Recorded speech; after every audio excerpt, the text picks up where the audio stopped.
Assalamu alaikum dear students, myself Firdaus Sir Botany from Emerge classes. Dear students, as you know that we have successfully completed J.K. Bose short series for class 12, and now we are here with the same J.K. Bose short series for class 11th students, and I have been assigned to teach a very important chapter of plant physiology, that is respiration in plants, a very important chapter in the plant physiology. My dear students, again you have to remember that we would be discussing only those questions which have the maximum probability of being asked in the board exams. So I would be discussing 2 to 3 questions in this chapter which would be definitely there in the paper, inshallah. So my dear students, before coming to the actual questions, I would like to give a little bit of glimpse about what respiration is all about. My dear students, when we talk about the chapter respiration, actually the crux of the respiration is that in respiration, the organic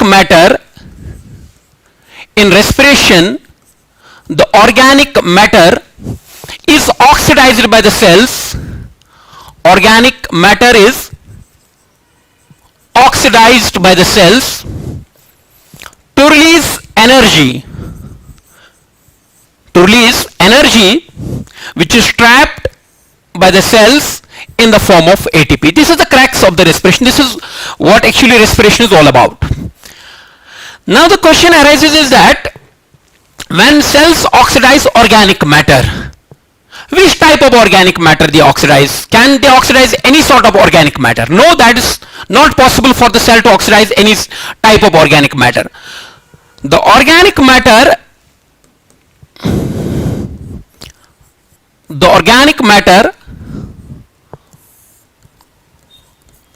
oxidized by the cells. The organic matter oxidized by the cells to release energy in the form of ATP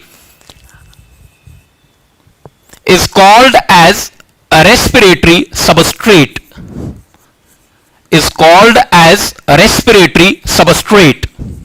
यानी कि cell जिस organic matter को oxidise करती है ATP बनाने के लिए बेटा, उस ऑर्गेनिक मैटर को हम नाम देते हैं बेटे रेस्पिरेटरी सबस्ट्रेट.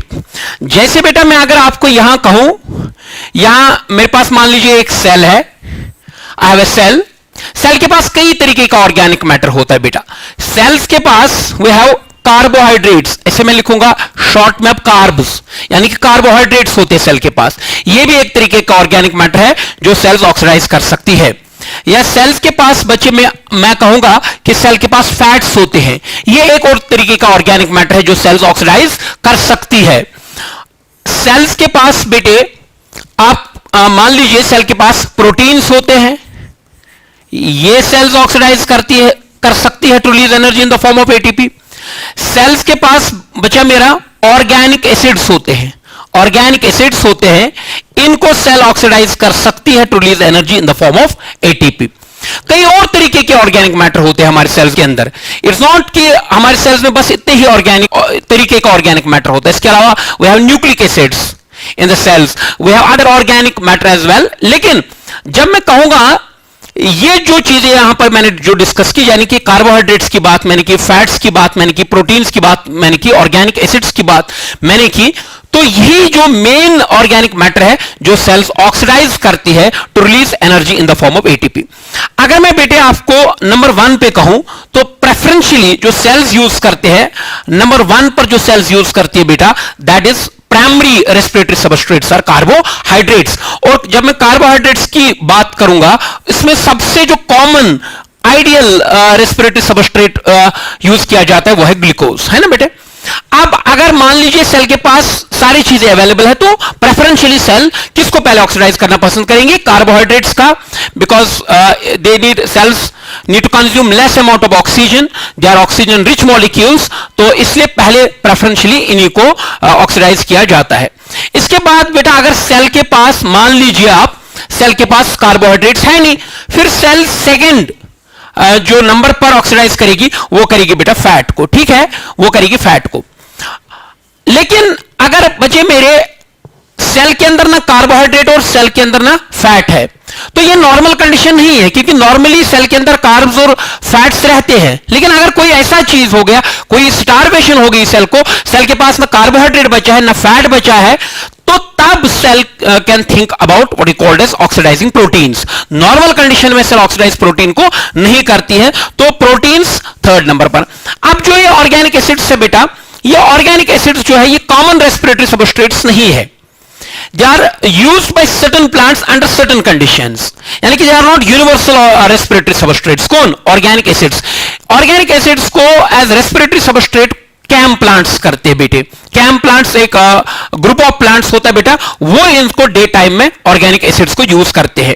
तो आप जो नंबर 1 पे मैंने बोला वो सेल किन को ऑक्सीडाइज करती है? कार्बोहाइड्रेट्स को, उसके बाद फैट्स को, उनके बाद प्रोटीन्स को मेरे बच्चे। अब याद रखिए, आप आपके एनसीईआरटी में भी लिखा हुआ है कि on the basis of nature of respiratory substrate, on the basis of nature of respiratory substrate, respiration has been divided into two types। तो यहां पर मैं लिखूंगा बेटे मेरे, on the basis of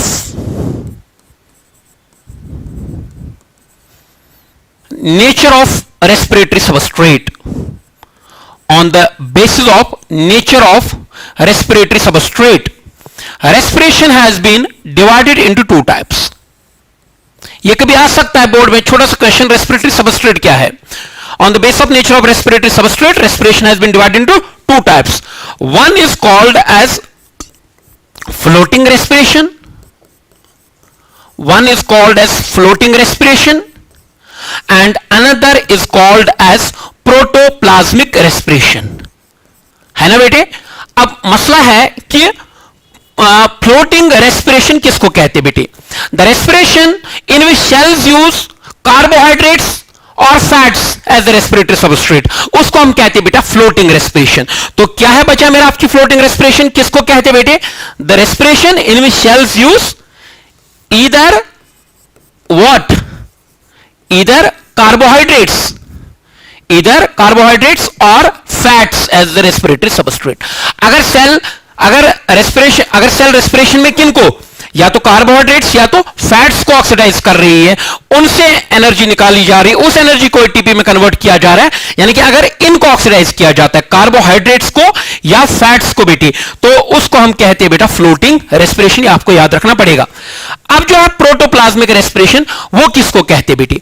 अगर सेल प्रोटीन्स को ऑक्सीडाइज करके एटीपी बनाती है, यानी कि when cells use proteins, when cells use, I can say, proteins as the respiratory substrate, when cells use proteins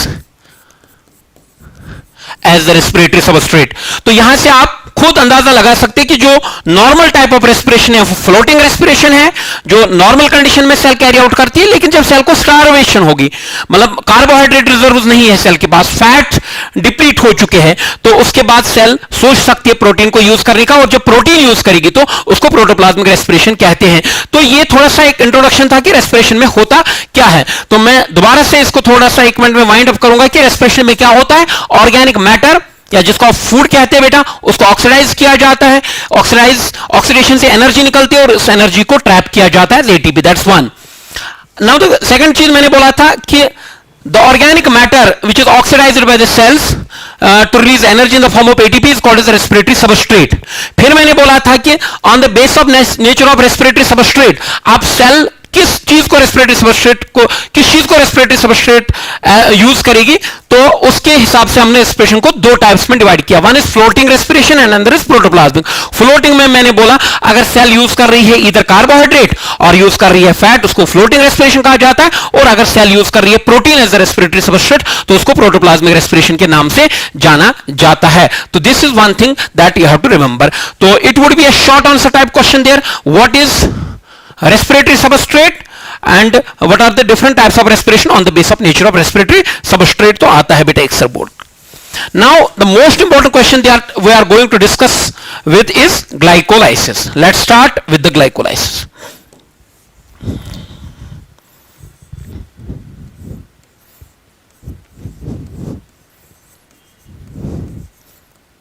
आइए बेटा ग्लाइकोलाइसिस की बात की जाए। ग्लाइकोलाइसिस का जहां तक ताल्लुक है बच्चे, glycolysis has been derived from two words. One is glyco, एक होता बेटा glyco, and another is lysis. तो बच्चा मेरा ग्लाइकोलाइसिस पे आपको नोट लिखना होगा. मैं पूरी ग्लाइकोलाइसिस आपको पढ़ाऊंगा. आपको वहां पर एक लॉन्ग आंसर टाइप में आएगा ये ग्लाइकोलाइसिस. ग्लाइकोलाइसिस को दो वर्ड से लिया गया है. One is glyco. ग्लाइकोलाइसिस का ग्लाइको का मतलब होता है बेटा शुगर, है ना, और लाइसिस का मतलब होता है स्प्लिटिंग. तो पहला चीज जो बच्चों ने इधर सीखा वो सीखा कि ग्लाइकोलाइसिस का लिटरल मीनिंग है. Literally glycolysis means splitting of sugar. Sugar का स्प्लिट होना, शुगर का ब्रेक डाउन होना बेटा, दैट इज ग्लाइकोलाइसिस. अब आप जो ये तो पहला पॉइंट आप याद रखेंगे ग्लाइकोलाइसिस क्या है, नंबर वन. नंबर सेकेंड जो आप पॉइंट याद रखेंगे वो है कि ये जो ग्लाइकोलाइसिस है ना बेटा, इसमें होता है क्या है. Glycolysis involves partial oxidation of glucose, partial oxidation of glucose into two molecules of pyruvate or pyruvic acid. Pyruvate or I can say pyruvic acid. तो अब मसला है कि होता क्या है ग्लाइकोलाइसिस में. ग्लाइकोलाइसिस में होता है पार्शियल ऑक्सीडेशन ऑफ ग्लूकोज, है ना, partial oxidation of glucose into two molecules of pyruvic acid और I can say two molecules of pyruvate. ये होता है इसमें. अब मसला ये है, एक और चीज जो यहां पर मैं आपको ऐड करना चाहूंगा. आप केमिस्ट्री तो जानते बेटे, आपने केमिस्ट्री में पढ़ा होगा. मान लीजिए हमारे पास ग्लूकोज है ना, this is our glucose molecule. अब इसकी पार्शियल ऑक्सीडेशन होती है. अब आपको याद होगा बेटा, आपने पढ़ा होगा ऑक्सीडेशन होने के दो तरीके हैं, यानी कि ग्लूकोज को दो तरीके से ऑक्सीडाइज किया जाता है. इधर by the addition of oxygen, यानी कि या तो ग्लूकोज को आप ऐड कर लो ऑक्सीजन तो ये ऑक्सीडाइज हो जाएगा, ब्रेक हो जाएगा इन प्रेजेंस ऑफ ऑक्सीजन, या आपने पढ़ा होगा oxidation is also the removal of hydrogen. यानी कि ऑक्सीडेशन दो तरीकों से की जा सकती है ग्लूकोज की, इधर by the addition of oxygen और by the removal of hydrogen. लेकिन यहां पर आपको याद रखना पड़ेगा बेटे कि जो यहां पर ग्लाइकोलाइसिस में जो ऑक्सीडेशन होती है पायरुवेट की, सॉरी जो ऑक्सीडेशन होती है ग्लूकोज की, वो होती है by the removal of hydrogen.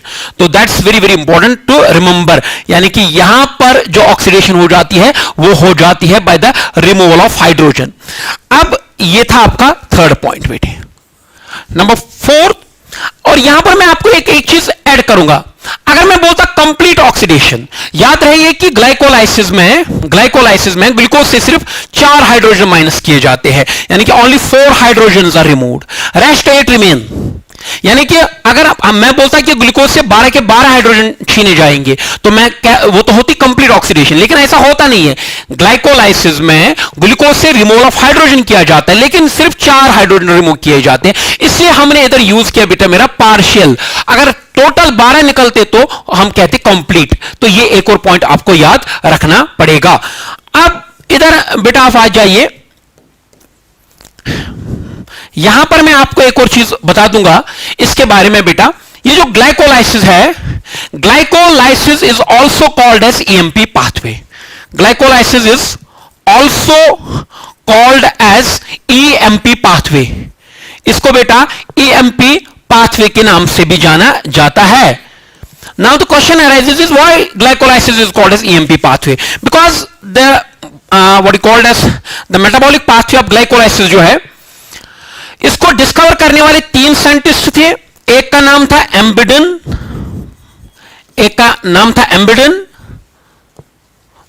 दूसरे का नाम था बेटा मेयरहॉफ, तीसरे का नाम था France. P stands for France. तो तीसरे का नाम था बेटा मेरा फ्रांस. तो ग्लाइकोलाइसिस का दूसरा नाम है ईएमपी पाथवे, बिकॉज इसको डिस्कवर करने वाले जो 3 साइंटिस्ट थे, एक का नाम था Embden, E stands for Embden, M for Meyerhof, P for France. तो ईएमपी पाथवे के नाम से इसको जाना जाता है. Glycolysis is also called as EMP pathway. ये भी आपको बेटे याद रखना पड़ेगा. देखो बेटे, जब भी मैं बात करता हूं, whenever we talk about the respiration, the first cell organelle that comes to our mind is mitochondria. लेकिन याद रहे बेटे आपको कि जो ग्लाइकोलाइसिस है, देखो बेटे, अगर मैं यहां पर एक सेल बना रहा हूं, ये सेल बना रहा हूं इधर बेटा, ठीक है, ये मान लो मैं माइटोकॉन्ड्रिया बना रहा हूं, डबल मेम्ब्रेन्ड सेल ऑर्गेनेली, ये माइटोकॉन्ड्रिया है। लेकिन आपको याद रखना है कि ये जो ग्लाइकोलाइसिस है it completely occurs in the cytoplasm of the cell, यानी कि ये यहां पर होती है बेटा, ग्लाइकोलाइसिस इधर होती है। ग्लाइकोलाइसिस आकर्स, शाबाश, glycolysis occurs in the cytoplasm of the cell, glycolysis occurs in the cytoplasm of the cell. So ये कहां पर हो जाती है बेटा, साइटोप्लाज्म में। ये भी आपको याद रखना है, इसका माइटोकॉन्ड्रिया के साथ कोई लेना देना है नहीं बेटा, ये 100% एक्सक्लूसिवली साइटोप्लाज्म बेस्ड प्रोसेस है, ये आपको याद रखना पड़ेगा। अच्छा, नेक्स्ट जो मैं आपको एक और पॉइंट यहां पर डिस्कस करना, आपके साथ डिस्कस करना चाहूंगा बेटा, वो ये है कि आप छोटे क्लासेस से पढ़ते आए हैं कि रेस्पिरेशन को हम दो कैटेगरीज में डिवाइड करते हैं, aerobic respiration and anaerobic respiration, या जिसको फर्मेंटेशन भी कहते हैं बेटे। तो यहां पर मैं आपको कहूं कि ग्लाइकोलाइसिस जो है, ग्लाइकोलाइसिस के बारे में आपको एक इंपॉर्टेंट पॉइंट याद रखना है कि it is common to both aerobic as well as anaerobic respiration. Glycolysis is common to both aerobic as well as anaerobic respiration. So glycolysis मैं short में लिखूंगा, occurs in both aerobic respiration as well as anaerobic respiration. anaerobic में भी ये होता है बेटा, और aerobic respiration का भी ये हिस्सा है, कौन, शाबाश, that is what, glycolysis. तो ये कुछ पॉइंट्स से पहले आप इनको अच्छे तरीके से देखिए about glycolysis. फर्दर इसके बाद जो पॉइंट्स हैं वो हम डिस्कस करेंगे। नेक्स्ट इज, अब ये जो ग्लाइकोलाइसिस है जिसकी हमने बात की बेटा, जो कि साइटोप्लाज्म बेस्ड प्रोसेस है, ये प्रोकैरियोट्स, यूकैरियोट्स, प्लांट्स, एनिमल्स, सब सेल्स में हो जाता है, यानी कि एक यूनिवर्सल प्रोसेस है बेटा, ये एक यूनिवर्सल प्रोसेस है, कौन, ग्लाइकोलाइसिस। अब जो ग्लाइकोलाइसिस है, याद रखना है आपको बेटा, oxygen is not required for the glycolysis. तो oxygen is not required for glycolysis. Oxygen is not required for glycolysis. Glycolysis के लिए बेटा ऑक्सीजन की कोई जरूरत नहीं होती है, नहीं चाहिए होता है, कौन, ऑक्सीजन ग्लाइकोलाइसिस के लिए। तो ये कुछ बेसिक चीजें थी ग्लाइकोलाइसिस के लिए। अब ये जो ग्लाइकोलाइसिस के लिए एक और इंपॉर्टेंट पॉइंट मैं यहां लिखने जा रहा हूं बेटा, वो है glycolysis is a set of 10 enzyme controlled reaction. जब हम ग्लाइकोलाइसिस पढ़ते हैं तो याद रखना है बेटा, glycolysis is set of 10 enzyme controlled reactions, set of 10 enzyme controlled reactions. ये set of 10 enzyme controlled reactions होता है बेटा, यानी कि जो कि 10 की 10 रिएक्शंस कहां पर हो जाती है बेटी, 10 की 10 रिएक्शंस हो जाती है साइटोप्लाज्म के अंदर। It is set of 10 enzyme controlled reaction. हर एक स्टेप के लिए एक अलग एंजाइम होता है बेटे, आपको याद रखना पड़ेगा। लेकिन जब मैं बात करता हूं रिएक्शन तो 10 होते हैं इसमें बेटे। होता क्या है मुझे बताइए, जो मैंने पहले डिस्कस किया, होता है partial oxidation of glucose into 2 molecules of pyruvate और I can say pyruvic acid. लेकिन होता 3, रिएक्शन तो 10 है ग्लाइकोलाइसिस में, लेकिन अगर हम देखेंगे इवेंट मेंस में 3 ही होते बेटा। अब सुनो इधर मेरी बात को मेरे बच्चों, देखो ये आपके पास आपका ग्लूकोज मॉलिक्यूल है, ठीक है, आप इसको पार्शियली ऑक्सीडाइज करना चाहते हैं, ठीक है, लेकिन ये किसी प्रोसेस का एंड प्रोडक्ट है। फोटोसिंथेसिस में आपने पढ़ा होगा कैल्विन साइकिल, फोटोसिंथेसिस का एंड प्रोडक्ट होता है ग्लूकोज। अब ये जो ग्लूकोज है अपने आप में एक स्टेबल मॉलिक्यूल है, ये टूटेगा नहीं, ये ऑक्सीडाइज होने के लिए तैयार नहीं है। तो पहले हम क्या करेंगे बेटा, हम इसको एक्टिवेट करेंगे, यानी कि एनर्जी देंगे इसको। तो पहली जो है वो है, इसमें हम करते हैं एक्टिवेशन ऑफ ग्लूकोज। मैंने क्या बोला, एक बार फिर बोलूंगा मैं बेटे, हमारा जो मकसद है ग्लाइकोलाइसिस में वो है partial oxidation of glucose into 2 molecules of pyruvic acid, but वो 10 रिएक्शंस के अंदर होगा वो पूरा काम। लेकिन अगर मेनली देखेंगे इवेंट इसमें 3 ही है। 1 इज एक्टिवेशन ऑफ ग्लूकोज, यानी कि पहले, क्योंकि ग्लूकोज को क्यों एक्टिवेट करना है, क्योंकि आप इसको ब्रेक डाउन करना चाहते हैं, आप इसको ऑक्सीडाइज करना चाहते हैं, एक स्टेबल मॉलिक्यूल है and it is not ready to get oxidise. तो पहले हम इसको एक्टिवेट करते हैं बेटा। So first thing is that that is what, activation of glucose. Second चीज जो है बेटा वो है रिमूवल ऑफ हाइड्रोजन। मेन चीज जो है बेटा रिमूवल ऑफ हाइड्रोजन, जिसको आप ऑक्सीडेशन कहते हैं बेटा। तो जो दूसरा चीज है वो है रिमूवल ऑफ हाइड्रोजन, है ना बेटा, या जिसको आप लिख सकते हैं oxidation. This is the most important step, ठीक है, this is the most important step of the glycolysis. ठीक, अब जो तीसरा चीज है मेरे बच्चा वो है, आप जानते हैं कि respiration is overall an exergonic process, है कि नहीं, इसमें नेट एनर्जी रिलीज होनी चाहिए। लेकिन जो पहली चीज में हमने क्या किया बेटा, हमने एक्टिवेशन ऑफ ग्लूकोज किया। इसके अंदर हमको एटीपी का खर्चा हो जाता है बेटा, एनर्जी खर्च हो जाती है। तो तीसरे फेज में हम क्या करते बेटा, तीसरे फेज में हम क्या करते बेटा, जो हमने एनर्जी लगा दी एक्टिवेट करने, ग्लूकोज को एक्टिवेट करने में जो हमने एनर्जी का खर्चा किया, एटीपी का खर्चा किया, वो हम एटीपी वापस लेंगे बेटा, है ना, उससे ज्यादा ही हम एटीपी वापस लेंगे। तो पहला होता है एक्टिवेशन ऑफ ग्लूकोज, दूसरा होता है removal of hydrogen, and third होता है बेटा formation of energy, formation of energy in the form of what, ATP. तो यहां तक बच्चे आपको ये चीज याद रखना है, ये तीन चीजें हो जाएंगी किसमें, ग्लाइकोलाइसिस में। तीन ये मेन इवेंट्स होते हैं बेटा। अब मामला है कि जो ग्लूकोज है, जो ग्लूकोज है ये आता कहां से बेटा, ग्लूकोज सेल्स को या तो मिलेगा बेटा, या तो सेल्स को मिलेगा फ्रॉम द स्टोरेज कार्बोहाइड्रेट्स। देखो बेटा, यानी कि ग्लूकोज लाएगा कहां से, प्लांट, या तो प्लांट सेल के पास कोई स्टोरेज कार्बोहाइड्रेट होगा, जैसे स्टार्च, स्टार्च पर एक्ट करेगा एंजाइम एमाइलेज और उसको कन्वर्ट करेगा ग्लूकोज में। तो ये बात आपको याद रखनी कि ग्लूकोज आएगा कहां से, सेल्स में, या तो सेल के पास कोई स्टोरेज पॉलीसैकेराइड होगा, जैसे स्टार्च है, स्टार्च पर अल्फा एमाइलेज एक्ट करेगा या हाइड्रोलाइटिक एंजाइम्स एक्ट करेंगे और ग्लूकोज में कन्वर्ट हो जाएगा। या सेल्स के पास सक्रोज आ जाता है बेटा, दैट इज डाइसैकेराइड। सेल्स के पास या तो होगा बेटा सक्रोज, क्योंकि प्लांट जब फोटोसिंथेसिस करता है तो बनता है ग्लूकोज।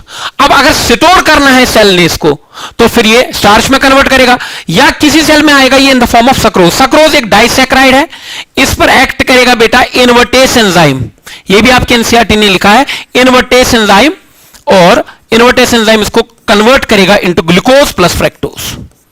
यानी कि ग्लूकोज कहां से मिल सकता है, ग्लूकोज या तो स्टोरेज कार्बोहाइड्रेट स्टार्च से आएगा, या तो बेटा मेरा सक्रोज से आएगा आपका ये ग्लूकोज।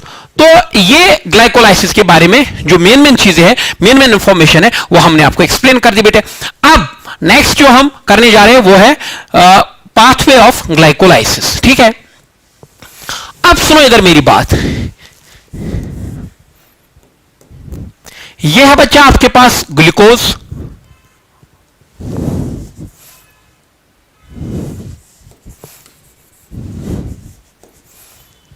यह है बच्चा मेरा आपके पास ग्लूकोज,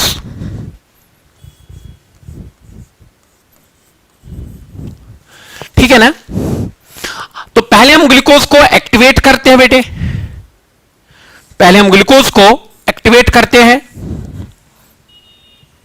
यह हमने ग्लूकोज को कर दिया एक्टिवेट। एक्टिवेट कैसे करते हैं बेटा, by the addition of ATP, यानी कि हम इसको एटीपी ऐड करते हैं, ठीक है। जो हमने ग्लूकोज को एटीपी ऐड कर दिया, ग्लूकोज की फॉर्मूला आप जानते हैं, इसमें 6 कार्बन होते हैं, C6H12O6। यहां से एटीपी से एक फॉस्फेट ग्रुप रिमूव किया जाता है, और वो फॉस्फेट ग्रुप जब रिमूव किया जाएगा तो एटीपी एडीपी में कन्वर्ट हो जाएगा, और जब एडीपी में कन्वर्ट होगा, जो एक और फॉस्फेट ग्रुप था वो ग्लूकोज को ऐड होगा एट कार्बन नंबर 6, और ये कन्वर्ट हो जाएगा into glucose 6 phosphate. So it is the first reaction of, I can say, photosynthesis. Sorry, it is the first reaction of glycolysis. Sorry. यानी कि पहले रिएक्शन में क्या हुआ, ग्लूकोज को एटीपी ऐड हो गया, एक्टिवेशन करना था ग्लूकोज का, तो एक्टिवेशन के लिए हमने इसको क्या ऐड किया बेटा, ग्लूकोज को ऐड किया एटीपी।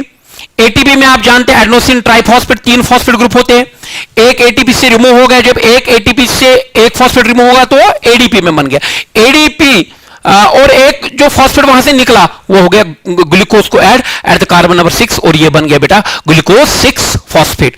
अब ग्लूकोज 6 फॉस्फेट को कहा जाता है यार आप ब्रेक डाउन हो जाओ, अब ब्रेक हो जाओ।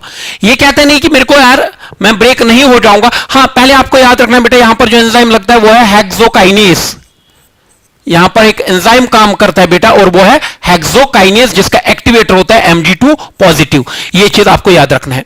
अब ग्लूकोज 6 फॉस्फेट जो है बेटा, ये ब्रेक नहीं हो पा रहा है। ये कहते हैं कि मेरे को एक और आइसोमर में कन्वर्ट कर दो, that is more unstable, that is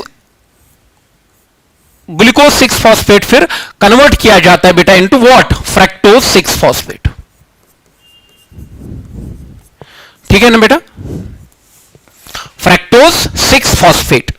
अब फ्रक्टोज 6 फॉस्फेट को कहा जाता है यार आप ब्रेक हो जाओ, ऑक्सीडाइज हो जाओ। ये कहते हैं कि यार मेरे को भी एनर्जी दे दो, मेरे को भी एक एटीपी ऐड कर दो। अब हम क्या करते हैं बेटा, नेक्स्ट रिएक्शन में इसको भी एटीपी ऐड किया जाता है। जब हम इसको एटीपी ऐड करते बेटा, अगेन एटीपी से एक फॉस्फेट निकलता है तो एटीपी एडीपी में बदलता है, और जो फॉस्फेट निकला वो फ्रक्टोज 6 फॉस्फेट को यानी कि ऐड हो गया, और फ्रक्टोज 6 फॉस्फेट कन्वर्ट होता है इनटू फ्रक्टोज 1,6 बिसफॉस्फेट। तो हमने स्टार्ट किया था ग्लूकोज से, ग्लूकोज को हमने एटीपी ऐड किया था तो ग्लूकोज 6 फॉस्फेट आया था। ग्लूकोज 6 फॉस्फेट अपने आइसोमर में बदला, that is fructose 6 phosphate. Fructose 6 phosphate को हमने एटीपी ऐड किया तो वो बन गया फ्रक्टोज 1,6 बिसफॉस्फेट। देखिए बेटा, जब आप जानते हैं कि यहां पर जब अगर हम फ्रक्टोज की बात करेंगे, fructose is a hexose sugar, तो it's a hexose sugar phosphorylated twice. यानी कि ये जो फ्रक्टोज 1,6 बिसफॉस्फेट है क्या ये बेटा, ये है हेक्सो शुगर फॉस्फोराइलेटेड ट्वाइस। 2 बार इसको फॉस्फोराइलेशन हुई है, यानी कि 6 कार्बन है ना इसमें, 1 2 3 4 5 6, फ्रक्टोज में 6 कार्बन होंगे, यानी कि एक फॉस्फेट ऐड हुआ होगा कार्बन नंबर 1 पर और एक ऐड हो गया लास्ट पर, दैट्स कार्बन नंबर 6 पर। तो दिस इज फ्रक्टोज 1,6 बिसफॉस्फेट। अब ये जो फ्रक्टोज 1,6 बिसफॉस्फेट होता है बेटा, अब इसकी स्प्लिटिंग हो जाती है बेटा। क्या हो जाती है इसकी बेटे, अब ये ब्रेक डाउन हो जाता है, अब इसकी स्प्लिटिंग हो जाती है। जब ये स्प्लिट हो जाता है बेटा, कौन, फ्रक्टोज 1,6 बिसफॉस्फेट, ये 2 ट्रायोसिस में ब्रेक हो जाता है। One is DHAP, one is dihydroxy acetone phosphate, and another is 3PGAL, 3 फॉस्फोग्लाइसरल्डिहाइड। यानी कि जब ये ब्रेक हो जाता है, कौन, फ्रक्टोज 1,6 बिसफॉस्फेट जब ब्रेक हो जाता है बेटा, ये 2 ट्रायोस शुगर्स में ब्रेक हो जाता है। One is DHAP, dihydroxy acetone phosphate, and another is 3PGAL, 3 फॉस्फोग्लाइसरल्डिहाइड। तो इसको हम, आपने फोर्सेस पढ़ा होगा, ट्रायोस फॉस्फेट भी कहते थे उधर, या इसको हम कह सकते हैं बेटा एल्डो ट्रायोस। ये ट्रायोस शुगर है बेटा। ये देखो, फ्रक्टोज भी क्या था, शुगर ही था, मगर कितना कार्बन शुगर था, 6 कार्बन शुगर। वो उसमें फॉस्फेट कितने थे, 2 फॉस्फेट ग्रुप थे, एक कार्बन नंबर 1 और एक कार्बन नंबर 6 पर था। जब ये हेक्सोज ब्रेक हो गया तो 2 ट्रायोसिस में ब्रेक हो गया। इसमें एक ट्रायोस जो है वो है 3PGAL, यानी कि 3 फॉस्फोग्लाइसरल्डिहाइड, और दूसरा ट्रायोस जो है वो है DHAP, डाइहाइड्रोक्सी एसीटोन फॉस्फेट। ये एक अल्डोस शुगर होता है बेटा, अल्डो ट्रायोस है ये, और ये जो है बेटा इट्स ए कीटोस शुगर, तो इसमें कीटोनिक ग्रुप होता है बेटा, इट्स ए कीटोस शुगर। तो ये भी 3 कार्बन वाला है, it's a 3 carbon sugar and it's also 3 carbon sugar. तो यहां पर हमने देखा, अभी तक हमने एक्टिवेट ग्लूकोज को कर दिया और ब्रेकडाउन भी हो गया, स्प्लिटिंग भी हो गया। ग्लूकोज 6 कार्बन वाला था कि नहीं। अब हमारे पास जो शुगर आ गए वो 3-3 कार्बन के आगे, पहले हमारे पास हेक्सो शुगर था, अब हमारे पास ट्रायोस शुगर आ गए। One is 3PGAL and another is DHAP, जिसको आप अल्डो, इसको हम कहते हैं बेटा एल्डो ट्रायोस, को कीटो ट्रायोस के नाम से आप जानते हैं, कीटोस, है ना। तो ये चीज आपको याद रखना। लेकिन अभी भी आप याद रखिए बेटा, अभी भी हमारे पास कहीं ऑक्सीडेशन नहीं हुई, अभी भी रिमूवल ऑफ हाइड्रोजन नहीं हुआ, ठीक है, अभी भी एटीपी नहीं बना, अभी तक जो है एटीपी का खर्चा हो गया। यहां तक तो ये रहा बेटा आपका, ये रहा एक फेज। इसमें आपने कितनी रिएक्शन पढ़ी, यह है रिएक्शन नंबर 1, यह है बेटा रिएक्शन नंबर 1, यह है आपकी रिएक्शन नंबर 2, यह है बेटा मेरा आपका रिएक्शन नंबर 3, यह है बेटा आपका रिएक्शन नंबर 4। अब सुनो इधर मेरी बात, ये जो 3PGAL और DHAP है, यह अपने आपके आइसोमर है, देख सकते हैं आप, ये भी 3 कार्बन शुगर, ये भी 3 कार्बन शुगर, इसमें भी एक फॉस्फेट ग्रुप है 3 फॉस्फोग्लाइसरल्डिहाइड, और इसमें भी एक फॉस्फेट ग्रुप है डाइहाइड्रोक्सी एसीटोन फॉस्फेट। तो ये चीज आपको याद रखनी है, ये अपने एक दूसरे के आइसोमर है बेटे। अब एक और चीज जो मैं यहां से स्टार्ट करूंगा, आप याद रखना बेटा, अब होता क्या है, ये जो है बेटा दो, ये आइसोमर्स होते हैं, यानी कि जो DHAP है it can be converted into what 3PGAL। अब पहले में ये जो आपका होता है बेटा DHAP है ना, ये किस में कन्वर्ट हो जाता है बाद में 3PGL में। अब यहां से हमारे पास क्या नेट आ गया बेटा, 2 मॉलिक्यूल्स ऑफ 3PGAL। तो हमारे पास यहां पर नेट आ गया व्हाट 2 मॉलिक्यूल्स ऑफ 3PGAL। देखो बेटा आप बोलेंगे सर एक ही तो बना था, बने तो एक तो DHAP था और 3PGAL था। अब जो ये DHAP है ये भी किस में कन्वर्ट हो गया PGAL में। Now we have 2 molecules of 3PGAL। अब जो एक को होगा यहां से जो रिएक्शंस एक को हो जाएंगी वही दूसरे को भी हो जाएंगी। We would only discuss reaction once, फिर उन सब रिएक्शंस को हम 2 से मल्टीप्लाई कर सकते हैं क्योंकि हम जानते हैं कि हमारे पास 2 मॉलिक्यूल्स है ये, ठीक है। So at the back of the mind it should be clear कि ये 2 मॉलिक्यूल है। तो यहां पर हम एक PGL के लिए डिस्कशन कर लेते हैं और बाद में रिएक्शन को मल्टीप्लाई करेंगे ट्वाइस।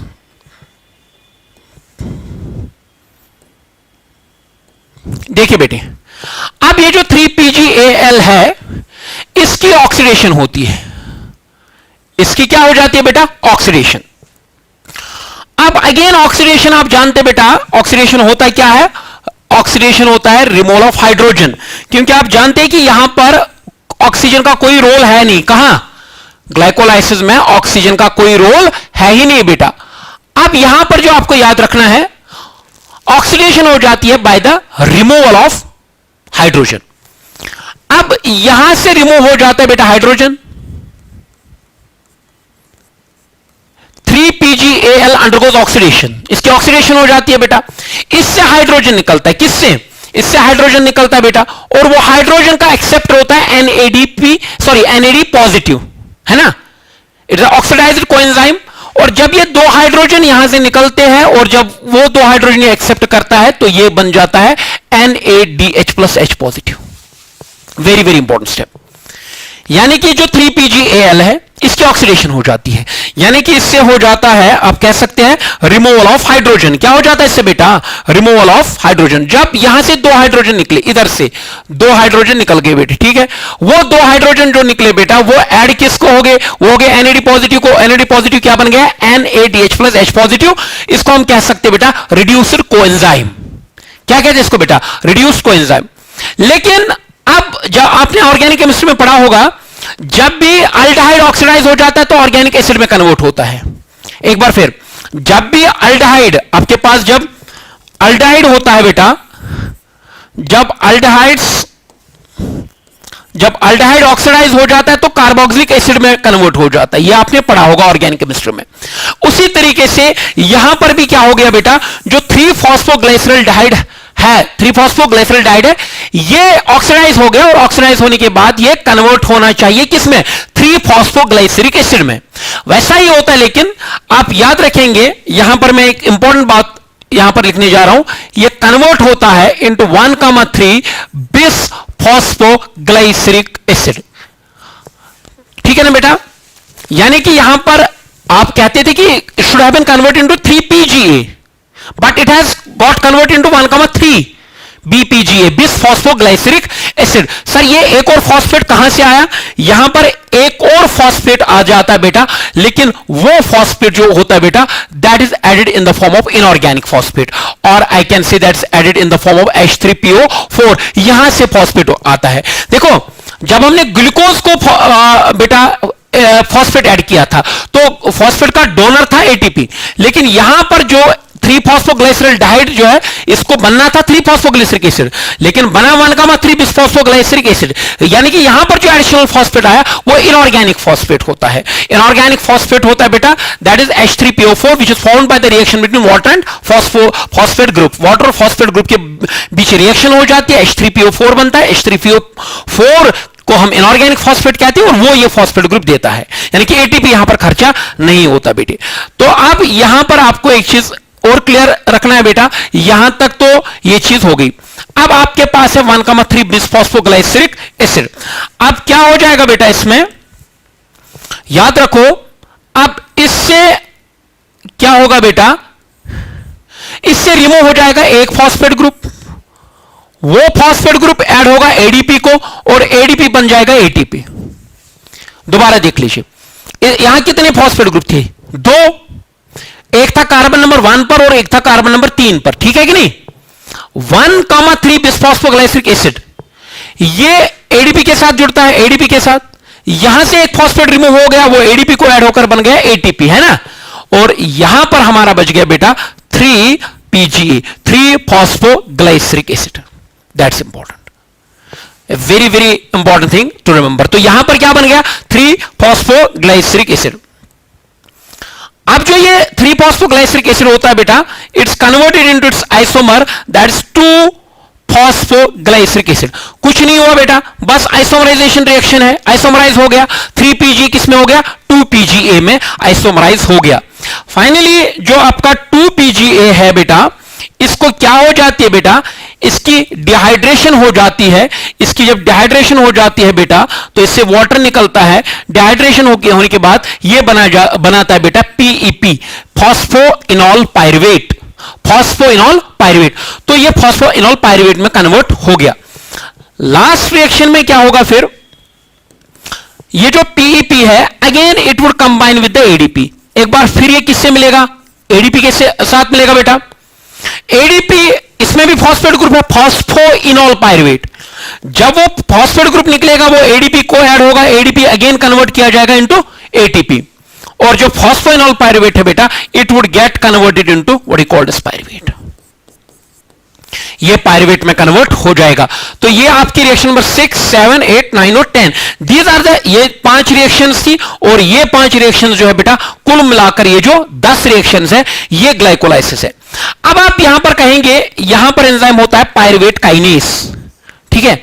यहां पर एंजाइम होता है हेक्सोकाइनेस, और यहां पर एंजाइम होता है PF की, फॉस्फोफ्रैक्टोकाइनेस। इनको अगर आप इन 3 एंजाइम्स को याद रखेंगे तो बहुत जरूरी है। एंजाइम्स तो याद रख लीजिए बेटे, यही 3 एंजाइम्स आपको याद रखने। यहां पर एंजाइम होता है एल्डोलेस, याद रखने की जरूरत नहीं है। यहां आइसोमेरेसिस काम करते, वो भी याद रखने की जरूरत नहीं है। इन 3 एंजाइम्स को याद रख लीजिए बेटे। तो यहां पर आपने अच्छे तरीके से सीखा बेटा कि 10 रिएक्शन में क्या हुआ नेट, आपके पास क्या था? ग्लूकोज, और फाइनली जो ग्लूकोज है, it got converted into pyruvate. अब आप जानते हैं मेरे बच्चे कि हमने पहले ही आपको बोल रखा था कि यहां से होने वाली जितनी भी रिएक्शंस है, वो कितनी बार हो गई थी बेटा? 2 बार। यानी कि ये सारी रिएक्शंस कितनी कितनी बार हो रही है? 2 बार। तो मुझे आप बताइए, ये NADH कितने बनेंगे? ये बनेंगे बेटा, ये होंगे 2, और ये भी बनेंगे 2 बेटा, है कि नहीं? ये ADP होंगे 2, तो ये ATP बनेंगे 2, ठीक है? तो यहां पर ये 2 ADP होंगे और ये भी बनेंगे 2 ATP, यानी कि आगे, और ये 2 पायरुवेट बनेंगे बेटा। यानी कि यहां से होने वाली जितनी भी रिएक्शंस है, ये 2-2 बार होंगी। तो यहां पर अगर आप याद रखेंगे तो नेट हो क्या रहा है बेटे? देखिए, ग्लाइकोलाइसिस में, अच्छा आप मुझे बताइए, पायरुवेट जो था, आपने कहां देखा इस पूरी प्रोसेस में? आपने कहां देखा हाइड्रोजन कहां निकला, ऑक्सीडेशन कहां होगी? वो है बेटा, ये है वो स्टेप जहां पर आपका हाइड्रोजन निकला था बेटे, ये है वो step. This is very important step, it's the only step यहां पर हाइड्रोजन निकला था और ऑक्सीडेशन हुई थी। देखो बेटा, आप बताओ, आप यहां से कितने हाइड्रोजन निकले थे? 2। वो किसने एक्सेप्ट किए थे? NAD पॉजिटिव ने NAD पॉजिटिव बना था, NADH प्लस H पॉजिटिव। अरे ठीक है कि नहीं? तो यहां से 2 निकले थे। अब ये मॉलिक्यूल कितने आए थे? 2। तो 2 से कितने निकले? 4। तो कुल मिलाकर कितने हाइड्रोजन निकले ग्लाइकोलाइसिस में? 4। और अब मुझे बताओ, ग्लूकोज की क्या फॉर्मूला थी? C6H12O6। अब कार्बन कहीं तो, क्या पूरी ग्लाइकोलाइसिस में आपने कहीं देखा CO2 निकला? नहीं निकला। तो यहां पर जो बेटा मेरा याद रखेंगे आप, यहां पर कार्बन तो वही 6 रहेंगे, हाइड्रोजन 8 निकले बाहर, हाइड्रोजन 4 निकले बाहर, क्योंकि एक में 2, फिर दूसरे स्टेप में भी 2, तो हाइड्रोजन 4 बार निकले, तो रहे 8, और ऑक्सीजन है 6। तो आप पायरुविक एसिड का फॉर्मूला ये हो सकता है, लेकिन ये पायरुविक एसिड 2 है, तो 1 डिवाइडेड बाय 2 होगा, तो वो होगा C3H4O3। तो this is our pyruvic acid. तो ये था हमारा कि ग्लाइकोलाइसिस में क्या होता है। ग्लाइकोलाइसिस में ये सब चीज हो जाती है बेटे। अब मैं यहां पर एक और चीज ऐड करने जा रहा हूं, वो है कि जो ग्लाइकोलाइसिस में ग्लूकोज को हो गया, वो थोड़ा समराइज करेंगे। बताओ बेटा, आपके पास क्या था? ग्लूकोज था, ग्लाइकोलाइसिस में जब हमने इसको ऑक्सीडाइज किया,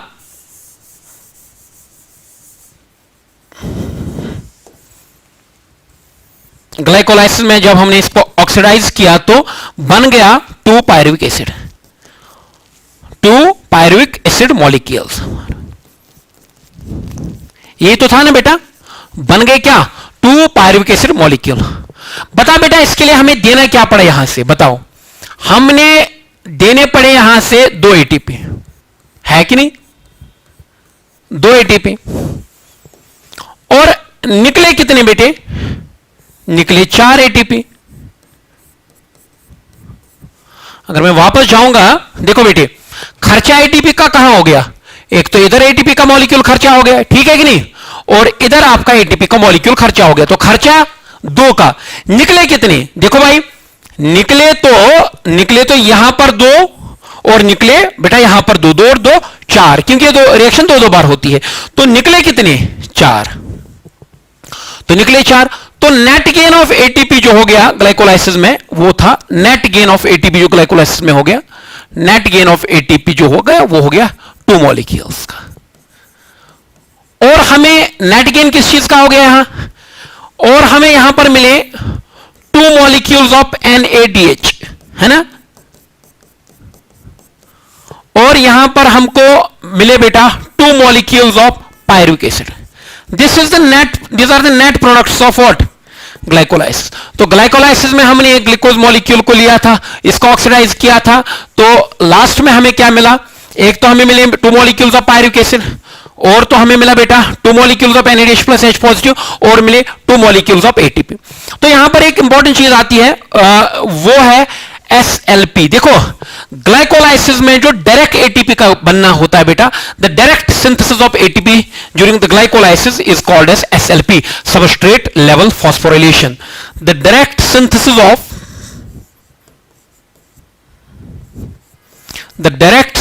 of ATP during glycolysis, the direct synthesis of ATP during glycolysis is called as SLP, substrate level phosphorylation। देखिए बेटे, यानी कि मैं आपको ऐसे समझाऊंगा, जब 2 सबस्ट्रेट के बीच में रिएक्शन होगी, जब 2 सबस्ट्रेट के बीच में रिएक्शन होगी और एटीपी की सिंथेसिस हो जाएगी डायरेक्ट केमिकल रिएक्शन में, जब डायरेक्टली एटीपी सिंथेसाइज किया जाएगा उसको हम कहते हैं सबस्ट्रेट लेवल फॉस्फोरिलेशन। यानी कि when there is no ETC involved, when there is no ETC involved, no electron transport chain is involved, still ATP is getting synthesized directly by the reaction between 2 substrates, that's called as substrate level phosphorylation। जैसे मैं आपको ऐसे कहूंगा, अगर मेरे पास कोई molecule है, ऐसे मैं आपको कहूंगा मेरे पास एक मॉलिक्यूल है बेटा X के साथ है फॉस्फेट जुड़ा, है ना, प्लस वैसे शॉर्ट में लिखूंगा मैं, X है मेरा कोई मॉलिक्यूल, इसके पास कोई फॉस्फेट ग्रुप जुड़ा है। बताओ इसने मान लो ADP के साथ रिएक्ट किया, मेरे पास कोई भी मॉलिक्यूल है X के साथ क्या जुड़ा है, फॉस्फेट। अब रिएक्शन में क्या हुआ, ADP क्या होता है, एडेनोसिन डाइफॉस्फेट। रिएक्शन हुई तो रिएक्शन में फॉस्फेट निकला, फॉस्फेट ADP को ऐड हो गया, है कि नहीं। ADP क्या बना बेटा, ADP बन गया ATP, तो ADP बन गया बेटा मेरा क्या ATP, और इधर जो मॉलिक्यूल आपका रह गया वो रह गया X। तो जब 2 मॉलिक्यूल के बीच में रिएक्शन हो तो एक से फॉस्फेट ग्रुप उठे, वो ADP को ऐड हो जाए, यानी कि दूसरे मॉलिक्यूल को ऐड हो जाए तो ATP बने, इसको हम कहते हैं सबस्ट्रेट लेवल फॉस्फोराइलेशन। तो this is substrate level phosphorylation. तो जैसे मैं आपको इधर बताऊंगा, आपके पास था एक सबस्ट्रेट था 1,3 बिसफॉस्फोग्लाइसरिक एसिड, ये ADP के साथ जुड़ा, फिर ADP कन्वर्ट हो गया ATP में, और आपका जो है वो कन्वर्ट हो गया 3PGA में, है ना। ये यहां पर डायरेक्ट फॉस्फेट निकला, ऐड हो गया ADP को, ADP ATP में बदला, तो दिस इज 1। या मैं कहूंगा PEP आपके पास है, ठीक है, फॉस्फेनॉल पायरुवेट, ये कंबाइन हो गया ADP के साथ, ठीक है।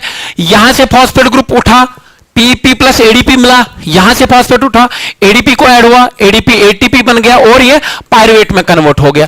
तो this is SLP and this is also SLP, substrate level phosphorylation. तो ये सबस्ट्रेट लेवल फॉस्फोराइलेशन कहलाता है। तो this is what we called as substrate level phosphorylation. अब जो ये हो गया बेटा एक क्वेश्चन इंपॉर्टेंट आपका, that is glycolysis.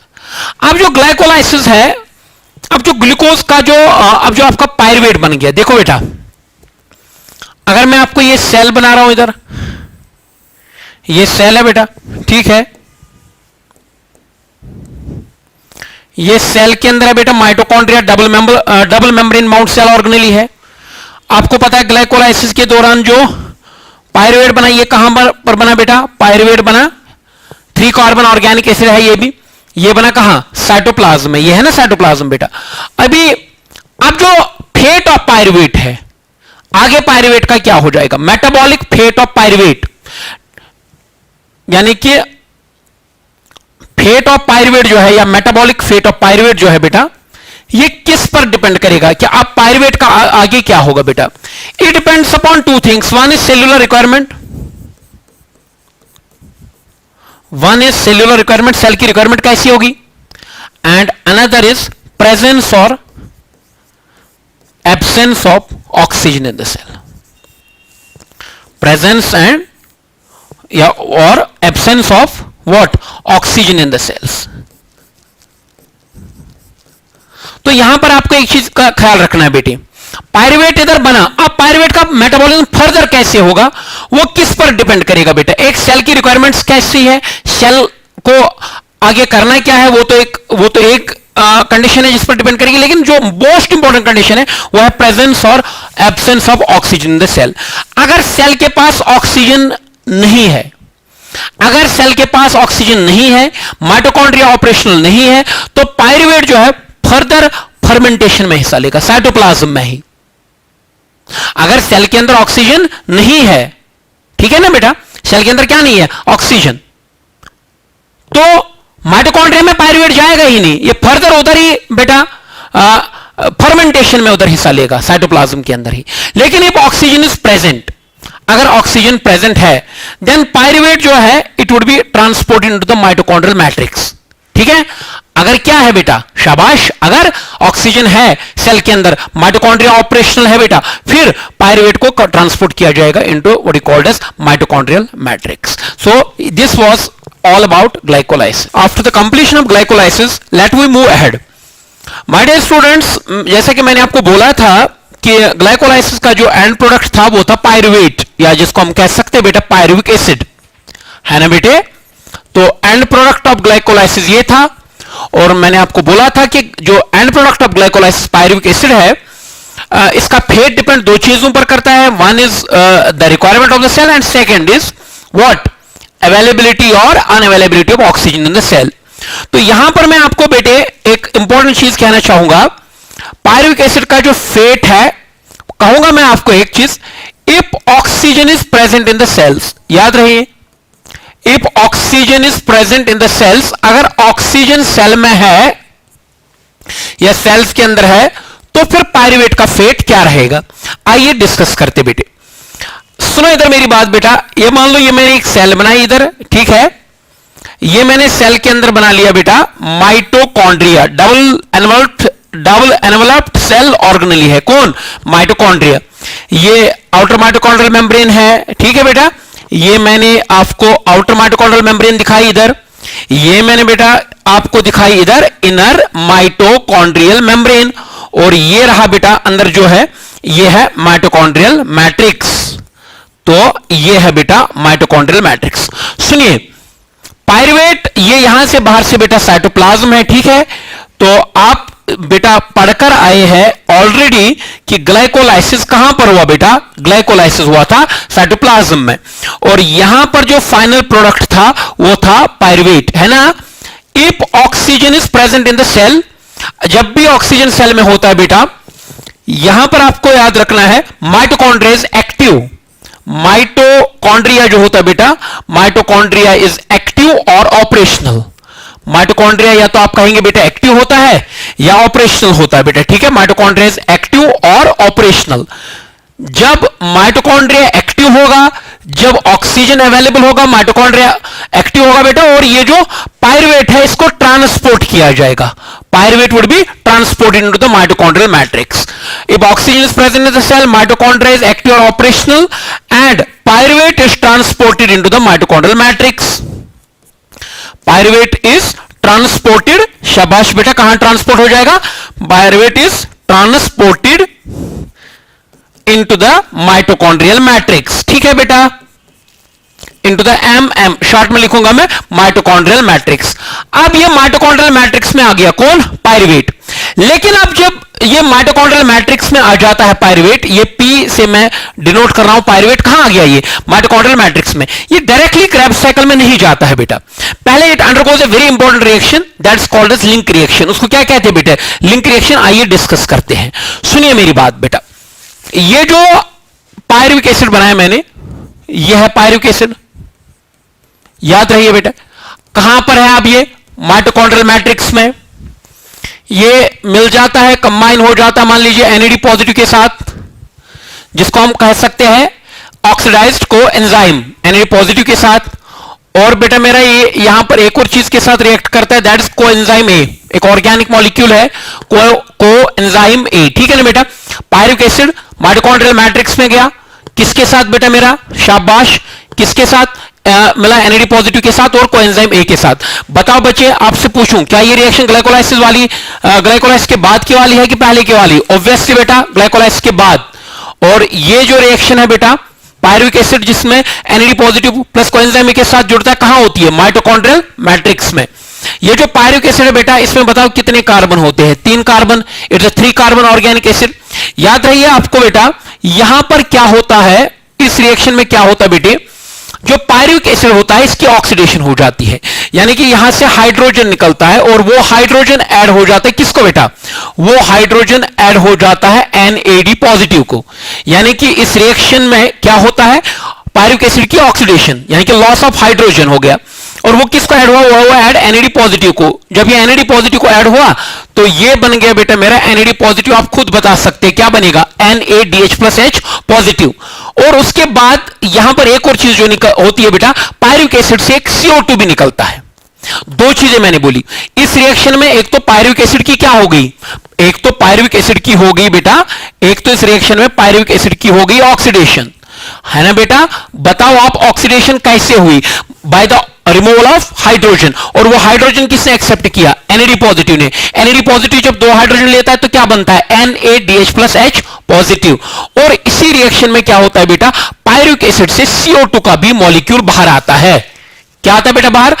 CO2 molecule. और जब ये 2 चीजें हो जाती है पायरुविक एसिड को, one is oxidation and another is decarboxylation. 2 चीजें हो गई पायरुविक एसिड को, एक तो होगी ऑक्सीडेशन, दूसरी क्या होगी? डिकार्बोक्सिलेशन. तो इस रिएक्शन को हम कहते हैं ऑक्सीडेटिव डिकार्बोक्सिलेशन रिएक्शन.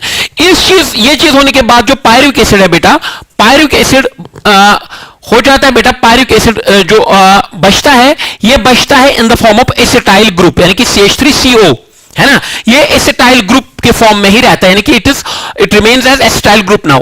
अब ये जो पायरुविक एसिड एसिटाइल ग्रुप में कन्वर्ट हो गया, फिर वो कंडेंस हो जाता है कोएंजाइम ए के साथ, तो बन जाता है इधर बेटा एसिटाइल, यहां पर बन जाता है एसिटाइल कोएंजाइम ए. ठीक है? प्लस मैं कहूंगा यहां पर बन जाता है बेटा NADH+H पॉजिटिव. और बेटा इसी रिएक्शन में निकलकर आता है CO2. इसी रिएक्शन में निकलकर आता है बेटा CO2. तो ये याद रखिए बेटे. क्या कहा मैंने बेटे? एक बार फिर देख लीजिए. आपके सामने क्या था? पायरुविक एसिड, इसकी क्या हो गई? Oxidation bye the removal of hydrogen. यहां से ऑक्सीडेशन निकला, सॉरी पायरुविक एसिड की ऑक्सीडेशन हो गई, यहां से हाइड्रोजन निकला. हाइड्रोजन को एक्सेप्ट करने वाला कौन था? NAD positive. NAD पॉजिटिव ने हाइड्रोजन एक्सेप्ट किया तो क्या बना? NADH+H positive. उसके बाद पायरुविक एसिड से CO2 भी निकला. CO2 भी पायरुविक एसिड से बाहर आया बेटे. तो ये है वो CO2, यानी कि अब ये 2 चेंजेस आ गए. पायरुविक एसिड को ऑक्सीडेशन भी होगी और डिकार्बोक्सिलेशन भी।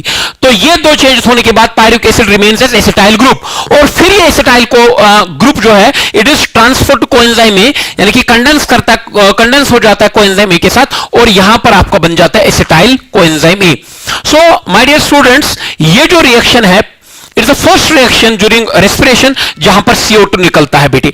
तो मैं यहां पर एक चीज आपको क्लियर करना चाहूंगा, ये जो रिएक्शन होती है इस रिएक्शन को नाम दिया जाता है बेटा ऑक्सीडेटिव डिकार्बोक्सिलेशन रिएक्शन। इसको कहा जाता है बेटा, इस रिएक्शन को कहा जाता है व्हाट, ऑक्सीडेटिव डिकार्बोक्सिलेशन रिएक्शन के नाम से इसको जाना जाता है बेटा, क्योंकि एक तो इसमें ऑक्सीडेशन होगी, दूसरी डिकार्बोक्सिलेशन होगी। तो इसमें हमारे पास बन गए बेटा क्या, एसिटाइल कोएंजाइम ए। याद रहे ये जो पायरुविक एसिड है ये 3 कार्बन वाला है। बताओ आप ही बेटा एसिटाइल कोएंजाइम में कितने कार्बन होंगे? इस एसिटाइल कोएंजाइम ए में 2 कार्बन होंगे, क्योंकि एक जो बाहर आया बेटा वो आ गया बाहर इन द फॉर्म ऑफ क्या, CO2। तो ये जो रिएक्शन है बेटा ऑक्सीडेटिव डिकार्बोक्सिलेशन रिएक्शन, इसको कैटालाइज करने वाला एक एंजाइम होता है बेटा, उस एंजाइम को कहते हैं pyruvate dehydrogenase complex. Pyruvate dehydrogenase complex enzyme जो होता है, एक एंजाइम कॉम्प्लेक्स होता है असल में, it's actually A group of enzymes operating together, जिसमें डिहाइड्रोजनेस, ट्रांसएसिटाइलेज, बाकी चीजें लिपोइक एसिड वगैरह इसमें काम करता है। उतना आपको डिटेल में जाने की जरूरत नहीं है, आपको याद रखना है यहां पर जो एंजाइम लगता है पायरुवेट डिहाइड्रोजनेस कॉम्प्लेक्स एंजाइम, और इस एंजाइम का भी एक्टिवेटर रहता है कौन, अगेन Mg2 पॉजिटिव। तो Mg2 पॉजिटिव इसका एक्टिवेटर रहता है। तो ये जो रिएक्शन है बेटा ये कहां पर होगी, ये होगी माइटोकॉन्ड्रियल मैट्रिक्स में। यहां पर इस रिएक्शन के बारे में एक चीज कहूंगा, इसको हम लिंक रिएक्शन भी कहते हैं बेटा। Why it is called as link reaction? इसको लिंक रिएक्शन इसलिए कहते हैं कि बेटा it links glycolysis with the Krebs cycle. ये ग्लाइकोलाइसिस और क्रेब्स साइकिल को लिंक करती है, इसलिए इसको लिंक रिएक्शन भी कहा जाता है। और ये जो रिएक्शन है इसको आप कहते हैं गेटवे रिएक्शन भी, because it is a gateway to the Krebs cycle. Number 1 याद रहे बेटा, आप कहां पर हो जाती है ये reaction? This reaction occurs in the mitochondrial matrix. ये रिएक्शन होती है कहां बच्चे मेरे? माइटोकॉन्ड्रियल मैट्रिक्स के अंदर। अच्छा, ये रिएक्शन मुझे बताओ क्या ये एरोबिक रेस्पिरेशन का हिस्सा है कि एनारोबिक के दोनों? It is part of only aerobic respiration, क्योंकि ये तब होता है बेटा जब ऑक्सीजन प्रेजेंट होता है सेल के अंदर, माइटोकॉन्ड्रिया ऑपरेशनल होता है, तब जाके बेटा एरोबिक रेस्पिरेशन यानी कि वो एरोबिक रेस्पिरेशन का ही हिस्सा है ये, यानी कि इट वुड नॉट आकर इन एनारोबिक रेस्पिरेशन, और आई कैन से इट वुड नॉट आकर इन द फर्मेंटेशन। अच्छा, एक ग्लूकोज मॉलिक्यूल के लिए when we talk about one glucose molecule there would be 2 link reactions। एक ग्लूकोज मॉलिक्यूल के लिए आपको मिलेंगे बेटे 2 लिंक रिएक्शन। क्यों?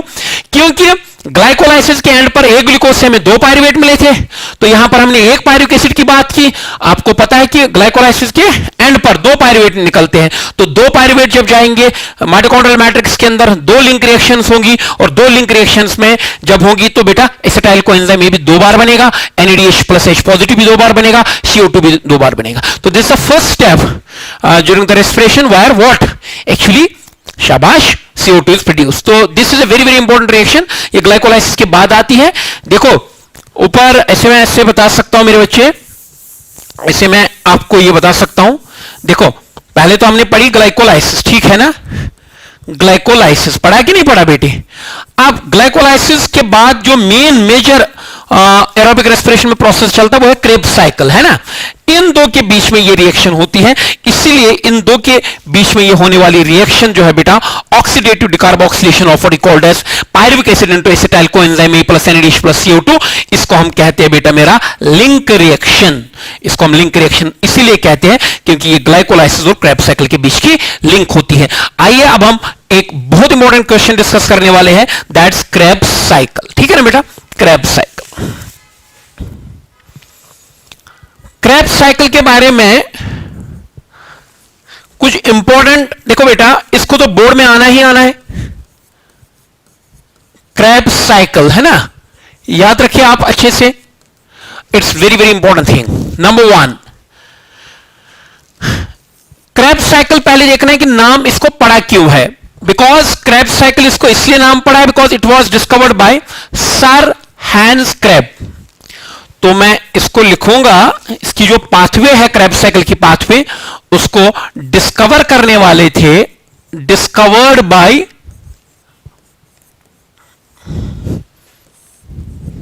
Sir Hans Kreb in the pigeon muscle cells. तो ये आपको याद रखना है, डिस्कवर करने वाले थे इसको सर हैंस क्रैब, इसलिए इसको क्रैब साइकिल कहा जाता है। अब दूसरा पार्ट याद रखना है, बताओ ये कहां होगा, है ना, वेयर इट वुड ऑकर, यानी कि साइट ऑफ ऑकरेंस, इसकी साइट ऑफ ऑकरेंस क्या होती है क्रैब साइकिल की। साइट ऑफ ऑकरेंस जो है ये भी होता है बेटा माइटोकॉन्ड्रियल मैट्रिक्स के ही अंदर, है ना, ये भी आपको याद रखना पड़ेगा, बहुत इंपॉर्टेंट चीज है, होता है ये भी कहां, माइटोकॉन्ड्रियल मैट्रिक्स के ही अंदर। ओके, थर्ड जो इंपॉर्टेंट पॉइंट रहेगा, पार्ट ऑफ, ये किस रेस्पिरेशन का पार्ट है, क्या ये एरोबिक रेस्पिरेशन का पार्ट है, एनारोबिक रेस्पिरेशन का पार्ट है या फर्मेंटेशन का। It is a part of only aerobic respiration, it is a part of only aerobic respiration. ये केवल बेटा एरोबिक रेस्पिरेशन में ही होता है, एनारोबिक में ये नहीं होता है, ये भी आपको याद रखना है, ठीक है। अच्छा, अब मामला है इसका पर्पस क्या है, what is the purpose, purpose क्या है इसका बेटा, इसमें क्या होता है बेटा, what happens to the in the Krebs cycle. देखिए बताइए ग्लाइकोलाइसिस में क्या हुआ था, partial oxidation of glucose into 2 molecules of pyruvate हुआ था ना। लिंक रिएक्शन में क्या हुआ था बेटे, लिंक रिएक्शन में क्या हुआ था, बोलिए, लिंक रिएक्शन में हुआ था oxidative decarboxylation of pyruvate into acetyl coenzyme ए। अब क्रेब्स साइकिल में क्या होगा, पर्पस जो इसका है बेटा, इसमें क्या होता है बेटे, ये आप याद रखिए, इसमें होता है complete and cyclic, complete and cyclic oxidation of acetyl coenzyme ए। देखो बेटा, आप जानते हैं कि रेस्पिरेशन एक ऑक्सीडेटिव प्रोसेस है, इस प्रोसेस में देखो आपने देखा ग्लाइकोलाइसिस में पार्शियल ऑक्सीडेशन ऑफ ग्लूकोज है कि नहीं, ग्लाइकोलाइसिस में partial oxidation of glucose into 2 molecules of pyruvate, link reaction में oxidation of pyruvate into acetyl coenzyme A, Krebs cycle में complete and cyclic oxidation of what is called as acetyl coenzyme A. ये आपको बेटा याद रखना है। अब सुनो इधर मेरी बात, इसके कुछ अल्टरनेट नेम्स भी है, यानी कि क्रेब्स साइकिल के आपको कुछ अल्टरनेट नेम्स भी मिलेंगे, यानी कि क्रेब्स साइकिल के कुछ और भी नाम है, अल्टरनेट नेम्स, ठीक है। एक इसका नाम है बेटा citric acid cycle, citric acid cycle भी हम इसको बोलते हैं बेटे, या साइट्रिक एसिड की अगर आप केमिस्ट्री जानते होंगे, इसमें 3 कार्बोक्सिलिक एसिड ग्रुप रहते हैं, it's a try carboxylic acid, इसलिए इसको टीसीएस साइकिल के नाम से भी जाना जाता है। दोबारा से मैं बता दूंगा बेटे क्रेब्स साइकिल के बारे में। जो क्रेब्स साइकिल है, क्रेब्स साइकिल नाम क्यों पड़ा है, क्योंकि डिस्कवर करने वाले साइंटिस्ट का नाम है सर हैंस क्रैब, है ना। साइट क्या है वो तो बोलने वाले मैंने। अच्छा, इसका साइट्रिक एसिड नाम क्यों है, क्योंकि इसका जो पहला प्रोडक्ट बनता है, जो क्रेब्स साइकिल में पहला प्रोडक्ट बनता है बेटा, वो होता है साइट्रिक एसिड। क्या होता है बेटा, साइट्रिक एसिड, से साइट्रिक एसिड साइकिल इसको नाम दिया जाता है, साइट्रिक एसिड साइकिल। हां, जब हम साइट्रिक एसिड की बात करते बेटे, इसमें 3 कार्बोक्सिलिक एसिड ग्रुप्स होते हैं, ऐसे इसमें 3 कार्बोक्सिलिक एसिड ग्रुप होते हैं बेटा, तो इसलिए इसको हम बेटा कहते हैं try carboxylic acid cycle, TCS cycle, ठीक है यहां तक। तो ये चीजें आपको याद रखनी पड़ेगी। Next what is very important is कि जो पहला मॉलिक्यूल एंटर करता है इनटू द क्रेब्स साइकिल, जो क्रेब्स साइकिल में एंटर करता है मॉलिक्यूल, वो होता है, यानी कि मैं इधर बताऊंगा, first एंट्रेंट molecule in the Krebs cycle is, first एंट्रेंट molecule in Krebs cycle, है ना। क्रेब्स साइकिल में एंटर करने वाला पहला मॉलिक्यूल जो है वो है एसिटाइल कोएंजाइम ए। याद रहिए बेटे, जो मॉलिक्यूल एंटर करता है पहली बार क्रेब्स साइकिल में वो कौन है बेटा, एसिटाइल कोएंजाइम ए। एसिटाइल कोएंजाइम ए में आप बता सकते हैं कितने कार्बन होते हैं बेटा, 2। कहां से बनता है, ये पायरुवेट से बनता है। अच्छा, अब ये तो गया क्रेब्स साइकिल के अंदर, इसमें कोई डाउट नहीं है। अब इसका पहला एक्सेप्टर मॉलिक्यूल कौन होता है, यानी कि इसको एक्सेप्ट करने वाला कौन होता है। First acceptor molecule of Krebs cycle, first acceptor molecule of Krebs cycle is OAA oxalo acetic acid, देखो वो कौन सा मॉलिक्यूल है जो पहली बार एंटर करता है क्रेब्स साइकिल में, तो याद रहे वो है एसिटाइल कोएंजाइम ए। वो कौन सा मॉलिक्यूल है जो उसको पहले वहां एक्सेप्ट करता है, first accept molecule of Krebs cycle is oxaloacetic acid, है ना। It's a 4 carbon organic acid, इसमें 4 कार्बन होते हैं बेटे, 4 कार्बन वाला ऑर्गेनिक एसिड होता है। तो ये चीजें क्रेब्स साइकिल के बीच बारे में बहुत इंपॉर्टेंट है। जब आप क्रेब्स साइकिल लिखना शुरू करेंगे तो पहला पॉइंट आप लिखेंगे डिस्कवर किसने किया, दूसरा साइट कहां पर होती है, तीसरा पार्ट ऑफ क्या है, चौथा पर्पस क्या है, पांचवा और क्या नाम है इसके, छठा कि पहले एंटर कौन उसका मॉलिक्यूल करता है, और सातवां जो है इसका पहला कौन, शाबाश बेटा मेरा, इसका पहला एक्सेप्टर मॉलिक्यूल कौन है। I think this is done, okay. Then you would start the pathway, फिर आप पाथवे स्टार्ट करेंगे बेटे, ठीक है ना। पाथवे, आइए पाथवे को समझते हैं बेटा। मैं ऐसे बेटे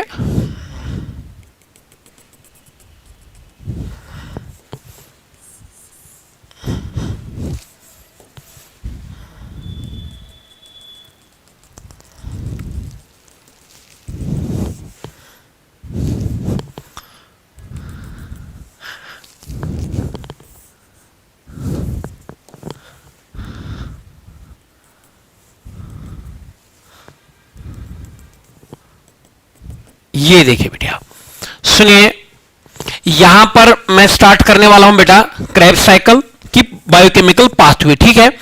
आइए समझते हैं बेटा, ये लिख रहा हूं बेटा मैं इधर OAA। OAA का मतलब क्या होता है बेटा, ऑक्सैलो एसिटिक एसिड। ये जुड़ जाता है बेटा किसके साथ, ये जुड़ जाता है बेटा मेरा किसके साथ, एसिटाइल कोएंजाइम ए के साथ, ठीक है ना। किसके साथ बेटे, एसिटाइल कोएंजाइम ए के साथ। आप जानते हैं इसमें कितने कार्बन होते हैं, 2। आप जानते हैं किस रिएक्शन में बनता है बेटा, लिंक रिएक्शन। अब ये जो ऑक्सैलो एसिटिक एसिड है बेटा, ये 4 कार्बन वाला ऑर्गेनिक एसिड है, यानी कि इसमें 4 कार्बन एटम्स होते हैं बेटे। अब जब आप एनसीईआरटी पढ़ेंगे तो वहां लिखा मिलेगा आपको कि Krebs cycle starts with the condensation of acetyl group from acetyl coenzyme A with the oxaloacetic acid to form a 6 carbon organic acid called citrate. तो मैं थोड़ा एक्सप्लेन करता हूं बेटे, यहां से ये एसिटाइल ग्रुप निकलेगा, यानी कि कोएंजाइम ए जो है इसको बाहर करेंगे हम। यहां पर वाटर भी इस रिएक्शन में यूज हो जाता है बेटा, ऐसे मैं आपको ऐसे कहूंगा, इस रिएक्शन पर वाटर भी यूज होता है, और वाटर की मदद से क्या होता है बेटा, जो कोएंजाइम ए ग्रुप होता है वो बाहर आ जाता है, यानी कि ये आ गया कोएंजाइम ए बाहर, ठीक है। एसिटाइल कोएंजाइम ए से बाहर आ गया क्या, कोएंजाइम, एसिटाइल ग्रुप बचा। अब ये जो एसिटाइल ग्रुप है ये भी 2 कार्बन वाला होता है, ये कंडेंस हो जाता है ऑक्सैलो एसिटिक एसिड के साथ और बन जाता है बेटा साइट्रिक एसिड, बन जाता है बेटा मेरा साइट्रिक एसिड, याद रहिए बन जाता है साइट्रिक एसिड। देखो कंडेंसेशन 4 और 2 वाले का हो गया, तो इसमें कोई डाउट की बात नहीं है कि ये 6 कार्बन वाला होगा, इसमें डाउट ही नहीं है बेटे, गुड। अब जो साइट्रिक एसिड होता है बेटा, it's converted into its isomer, that is called as isocitric acid, या जिसको हम लिख सकते हैं आइसोसाइट्रेट भी। जो साइट्रिक एसिड होता है बेटा, इसको हम क्या भी लिख सकते हैं, क्योंकि एसिड्स को हम 8 लगाते हैं ना, जैसे मैलेट, फ्यूमेरेट, है ना, तो आइसोसाइट्रिक एसिड को हम आइसोसाइट्रेट के नाम से भी जानते हैं। अब नेक्स्ट क्या हो जाता है बेटा, नेक्स्ट हो यूं जाता है कि आइसोसाइट्रेट जो है इसकी ऑक्सीडेशन हो जाती है बेटे, इसकी हो जाती है ऑक्सीडेशन। ऑक्सीडेशन अगेन इसकी होती है by the removal of hydrogen, यानी कि इससे रिमूव हो जाएगा हाइड्रोजन बेटा, और वो हाइड्रोजन ऐड हो जाएगा NAD पॉजिटिव को, और NAD पॉजिटिव को जब 2 हाइड्रोजन ऐड होते हैं तो बन जाता है ये NADH प्लस H पॉजिटिव। तो मैं साफ साफ थोड़ा सा लिखूंगा बेटे, इधर मैंने बोला कि जब NAD पॉजिटिव की रिडक्शन हो जाती है ना, तो ये बन जाता है NADH प्लस H पॉजिटिव, ठीक है, वेरी गुड। यानी कि आइसोसाइट्रेट की क्या हुई, ऑक्सीडेशन, यहां से क्या निकला, हाइड्रोजन, हाइड्रोजन किसको ऐड हो गया, NAD पॉजिटिव, NAD पॉजिटिव की क्या होगी, रिडक्शन, रिडक्शन होने के बाद ये बन गया NADH प्लस H पॉजिटिव। थोड़ा इधर आपको मैं बेटे ऐसे लिख रहा हूं, ये बन गया NADH plus H positive, reduced coenzyme. और यही रिएक्शन जो है बेटा, इसी रिएक्शन पर बाहर आ जाता है व्हाट, CO2। इस रिएक्शन पर CO2 भी बाहर आ जाता है, यानी कि कार्बन डाइऑक्साइड। तो दो चीजें हो गई इधर पर, एक तो ऑक्सीडेशन हो गई, दूसरी डिकार्बोक्सिलेशन हो गई। आइसोसाइट्रेट की दो चीजें हो गई, ऑक्सीडेशन और डिकार्बोक्सिलेशन। ऑक्सीडेशन से हाइड्रोजन निकला, हाइड्रोजन NAD पॉजिटिव ने एक्सेप्ट किया, NADH बन गया, और डिकार्बोक्सिलेशन में CO2 निकला। तो जब ये CO2 निकला बेटा,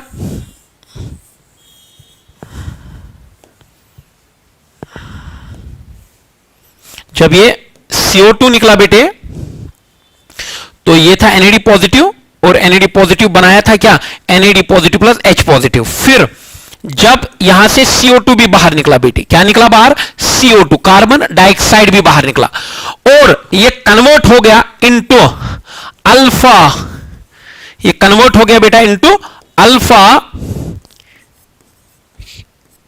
कीटो ग्लूटरेट या अल्फा कीटो ग्लूटारिक एसिड या 2-ऑक्सो ग्लूटारिक एसिड, जो भी आप इसको कहना चाहे। और याद रहे बेटा, ये 5 कार्बन वाला होगा। बना था साइट्रिक एसिड, साइट्रिक एसिड के बाद आइसोसाइट्रेट, देखो साइट्रिक एसिड में 6 कार्बन थे, आइसोसाइट्रेट इसका आइसोमर था, तो इसमें भी 6 होंगे। और अब जब एक CO2 के फॉर्म में बाहर निकला, तो 6 से 1 कम हो जाएगा, तो 5 कार्बन वाला आएगा, अल्फा कीटो ग्लूट्रेट या अल्फा कीटो ग्लूटारिक एसिड या 2-ऑक्सो ग्लूटारिक एसिड, जो भी आप इसको कहना चाहेंगे। तो क्रेब्स साइकिल पहली बार में आप देख रहे हैं कि एक तो ऑक्सीडेशन हो रही है और CO2 बाहर आ रहा है। अब अगेन ये जो अल्फा कीटो ग्लूटारिक एसिड है बेटा, इसको यही चीज हो जाएगी, ठीक है, इसको हो जाएगी अगेन वही व्हाट, शाबाश मेरा बेटा, इसको अगेन वही हो जाएगा, दैट इज ऑक्सीडेशन। ऑक्सीडेशन में इसको बाहर निकलेगा फिर से हाइड्रोजन, फिर से हाइड्रोजन को एक्सेप्ट करने वाला NAD पॉजिटिव, फिर से ये बनेगा NAD पॉजिटिव, बनेगा NADH, तो फिर से NAD पॉजिटिव बनेगा बेटा NADH प्लस H पॉजिटिव, फिर से बनेगा NADH प्लस H पॉजिटिव। और इसी स्टेप पे फिर एक बार आपको याद रखना है, फिर से निकलेगा बाहर CO2, यानी कि जैसा इधर हो गया था, यहां पर भी तो एक बाहर निकला था हाइड्रोजन, हाइड्रोजन बाहर निकला था यहां से, और CO2 बाहर निकला था, वैसे यहां से भी हाइड्रोजन भी बाहर निकलेगा और CO2 भी बाहर निकलेगा, और ये कन्वर्ट हो जाएगा into what, succinyl coenzyme A. ये कन्वर्ट हो जाएगा बेटा इनटू सक्सिनाइल कोएंजाइम ए। तो आप खुद बता देंगे बेटा, अगेन ये कितने कार्बन का होगा, 4। आप देख पा रहे बेटे, ब्रेकडाउन हो रहा है बेटे, ऑक्सीडेशन हो रही है, यहां 6 कार्बन, यहां 6 कार्बन, यहां 5 कार्बन, यहां बेटे 4 कार्बन ही होंगे, सक्सिनाइल कोएंजाइम ए। यहां तक आपको ये क्लियर होता हुआ नजर आ रहा है बेटे। अब सक्सिनाइल कोएंजाइम ए से क्या होगा, सक्सिनाइल कोएंजाइम ए जो है, ये एक यहां पर एक स्ट्रॉन्ग बॉन्ड होता है, थायोएस्टर बॉन्ड, यानी कि सक्सिनाइल और कोएंजाइम ए के बीच में एक स्ट्रॉन्ग बॉन्ड होता है बेटा, थायोएस्टर बॉन्ड। यहां पर एक बॉन्ड ब्रेक हो जाता है बेटा, और वो बॉन्ड ब्रेक होने की वजह से बहुत सारी एनर्जी निकलती है, और उस एनर्जी की वजह से क्या होता है बेटा, जो GDP होता है, ये फॉस्फेट के साथ जुड़कर GTP बनाता है बेटे। क्या बनाता है, GTP, गुआनोसिन ट्राइफॉस्फेट। दोबारा से बता रहा हूं बेटे एक चीज, ये जो सक्सिनाइल कोएंजाइम ए, यहां दो चीजें हो रही है, सक्सिनाइल और कोएंजाइम ए वाला जो बॉन्ड है वो ब्रेक हो रहा है, यानी कि कोएंजाइम ए बाहर निकल रहा है, ठीक है, अलग हो रहा है कोएंजाइम ए सक्सिनाइल से, और सक्सिनाइल कोएंजाइम का जो ये बॉन्ड होता है सक्सिनाइल और कोएंजाइम ए के ग्रुप के बीच में, थायोएस्टर बॉन्ड, ये ब्रेक होता है, और ब्रेक होने की वजह से यहां पर एनर्जी निकलती है, उस एनर्जी से GDP, गुआनोसिन डाइफॉस्फेट, रिएक्ट करता है एक और फॉस्फेट ग्रुप के साथ और बनता है GTP, और ये GTP बाद में कपल्ड रिएक्शन ये ATP में कन्वर्ट किया जाता है, यानी कि बाद में GDP जो है ये ADP से मिलेगा, और ADP जो है बेटा उसको ATP में कन्वर्ट किया जाएगा, ठीक है ना।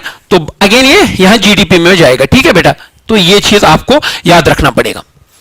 तो वहां जब आप NCERT पढ़ेंगे, सक्सिनाइल कोएंजाइम ए को जब ये सारा प्रोसेस हो गया तो ये बन गया, कन्वर्ट हो गया into succinate, again it would be a 4 carbon organic acid, ठीक है। यहां तक सब चीज क्लियर है। सक्सिनाइल कोएंजाइम ए जो कि 4 कार्बन वाला था, यहां पर सक्सिनाइल और कोएंजाइम ए की बीच का बॉन्ड टूटा, बॉन्ड टूटने से एनर्जी निकली, एनर्जी निकलने से जीडीपी और फॉस्फेट कंबाइन किया तो बन गया जीटीपी। लेकिन आप जानते हैं एनर्जी करेंसी जीटीपी नहीं एटीपी है। इन ए कपल्ड रिएक्शन यानी कि इसी के साथ एक और रिएक्शन होती है इन which phosphate group is transferred from GTP to ADP and it's converted into what called as ATP। तो सक्सिनेट या सक्सिनिक एसिड बन गया। इसके बाद बेटा जो सक्सिनेट होता है या सक्सिनिक एसिड होता है बेटा, इसकी अगेन ऑक्सीडेशन हो जाती है, अगेन इसकी ऑक्सीडेशन होती है बेटा, और अगेन इसकी ऑक्सीडेशन होने के बाद हाइड्रोजन निकलता है और यहां पर हाइड्रोजन एक्सेप्ट करता है FAD फ्लैविन एडेनिन डाइन्यूक्लियोटाइड और बनाता है FADH2। याद रहे बेटे, सक्सिनेट को फिर ऑक्सीडेशन हो गई और ऑक्सीडेशन होने के बाद सक्सिनेट से हाइड्रोजन निकला और वो हाइड्रोजन एक्सेप्ट किया FAD। यहां पर ये भी एक ऑर्गेनिक हाइड्रोजन एक्सेप्टर है FAD फ्लैविन एडेनिन डाइन्यूक्लियोटाइड। इसको रिड्यूस्ड, इसको कोएंजाइम सेकंड भी आप कह सकते बेटा। देखो FAD क्या यहां हाइड्रोजन है? नहीं है। यहां से क्या निकला? हाइड्रोजन। सक्सिनेट से क्या निकला? हाइड्रोजन। इसको क्या होगी? ऑक्सीडेशन। FAD ने हाइड्रोजन को एक्सेप्ट किया, बन गया FADH2। It's called as reduced coenzyme second, ठीक है ना। तो यहां पर जो एंजाइम है बेटा ये है SDH सक्सिनेट डाइहाइड्रोजनेस एंजाइम। ये इज द मार्कर एंजाइम या this is very very important step. देखो आपको मैंने पढ़ाया कि ये क्रेब्स साइकिल कहां होता है? माइटोकॉन्ड्रियल मैट्रिक्स में। इसमें लगने वाले सारे एंजाइम्स कहां होंगे? माइटोकॉन्ड्रियल मैट्रिक्स में। लेकिन याद रखना है आपको बेटा, ये जो एंजाइम होता है सक्सिनेट डाइहाइड्रोजनेस एंजाइम, ये क्रेब्स साइकिल के इनर माइटोकॉन्ड्रियल मेम्ब्रेन के साथ बाउंड होता है। It is not freely in the mitochondrial matrix. अगर आप थोड़ा यहां पर बोलेंगे सर थोड़ा समझाइए, मैं इधर अलग से थोड़ा सा आपको ये समझाऊंगा बेटे। यहां पर इस फोकस करो बेटे, देखो इधर यह है माइटोकॉन्ड्रिया, ठीक है। यह है माइटोकॉन्ड्रिया की आउटर मेम्ब्रेन, यह है इनर मेम्ब्रेन, ठीक है। यह है मैट्रिक्स, यहां पर चल रहा है क्रेब्स साइकिल। लेकिन क्रेब्स साइकिल के सारे जो एंजाइम्स है बेटा वो यहीं पर है। क्रेब्स साइकिल के सारे एंजाइम्स यही है। मान लीजिए ये है क्रेब्स साइकिल के एंजाइम्स, ठीक है। अब लेकिन जो एंजाइम इधर पर काम करता है बेटा वो मेम्ब्रेन बाउंड होता है, यानी कि इनर माइटोकॉन्ड्रियल मेम्ब्रेन के साथ होता है, फ्री नहीं होता है माइटोकॉन्ड्रियल मैट्रिक्स में। यानी कि इस रिएक्शन पर लगने वाला जो एंजाइम होता है बेटा, इस रिएक्शन पर लगने वाला जो एंजाइम होता है, सक्सिनेट को जब ऑक्सीडेशन होती है तो फ्यूमेरेट बनता है, और फ्यूमेरेट जो बनता है बेटा तो यहां पर एंजाइम कौन सा काम करता है? SDH succinate dehydrogenase enzyme, marker enzyme of the Krebs cycle, only enzyme of the Krebs cycle which is not freely present in the mitochondrial matrix but is bound to the inner mitochondrial membrane, जो inner mitochondrial membrane के साथ bound होता है। Fumarate again आपके पास 4 carbon वाला compound होगा, ठीक है कि नहीं। अब यहां के फ्यूमेरेट जो है बेटा, यहां पर बच्चे मेरे हाइड्रेशन होगी और हाइड्रेशन के बाद ये कन्वर्ट हो जाएगा इनटू मैलिक एसिड, है ना। यहां शॉर्ट में मैंने लिख दिया MA। MA stands for malic acid, MA stands for malic acid, याद रहे आपको बेटा। MA stands for malic acid, है ना। Very very nice. अब ये जो मैलिक एसिड है अगेन इसकी ऑक्सीडेशन हो जाएगी। मैलिक एसिड की अगेन क्या होगी बेटा? ऑक्सीडेशन। अगेन यहां से ओहो ओके बेटा, यहां पर फ्यूमेरेट था, फ्यूमेरेट जो है इसकी हाइड्रेशन हुई तो बना था मैलिक एसिड, कोई मसला नहीं बेटा, बना था मैलिक एसिड, ठीक है ना, मैलिक एसिड। अब जब मैलिक एसिड जो है बेटे, मैलिक एसिड की अब क्या हो रही है? ऑक्सीडेशन। मैलिक एसिड की क्या हो रही है? ऑक्सीडेशन, यानी कि इससे भी हाइड्रोजन निकल रहा है, अगेन वो हाइड्रोजन एक्सेप्ट करने वाला NAD पॉजिटिव है, और अगेन जो है NAD पॉजिटिव क्या बनेगा? NADH plus H positive. और मैलिक एसिड जब ऑक्सीडाइज होगा तो ये वापस कन्वर्ट होगा इनटू ऑक्सैलो एसिटिक एसिड। जब ऑक्सैलो एसिटिक एसिड कन्वर्ट यानी कि ये रिप्लेनिश होगा, ऑक्सैलो जैसा आया था ये क्रेब्स साइकिल में वैसा वापस गया, यानी कि ये आया था एज OAA, इसने प्रोसेस में हिस्सा तो ले लिया, इससे एक्सेप्ट एसिटाइल कोएंजाइम तो कर लिया, लेकिन ये खुद कंज्यूम नहीं हो जाता है, प्रोसेस के एंड पर ये रिजनरेट हो जाता है। जब आपका OAA रिजनरेट हो गया बेटा, जब आपका OAA रिजनरेट हो गया, ये OAA रिजनरेट जब हुआ है ना बेटा, ये अगेन एसिटाइल कोएंजाइम आएगा, कहां से? लिंक रिएक्शन से, लिंक रिएक्शन से एसिटाइल कोएंजाइम आएगा और फिर से ये साइकिल चलेगा बेटा, और इसी साइकिल को नाम मिला है, इसी साइकिल को नाम मिला है बेटा क्रेब्स साइकिल। इसी साइकिल को बेटा नाम मिला है व्हाट? Krebs cycle. तो ये था बेटा आपका क्रेब्स साइकिल। जब आपको बेटा बोर्ड एग्जाम में पूछा जाएगा, जब आप पहले वाले पॉइंट्स लिखेंगे फिर ये साइकिल ड्रा करेंगे बेटे, तो आपको एग्जामिनर फुल मार्क्स देगा खुश होकर, ठीक है ना। ये था क्रेब्स साइकिल बेटा। अच्छा आप मुझे बताओ, क्रेब्स साइकिल में कुछ पॉइंट्स हम अगर डिस्कस करेंगे, है ना, तो इसको मैं रब करूं।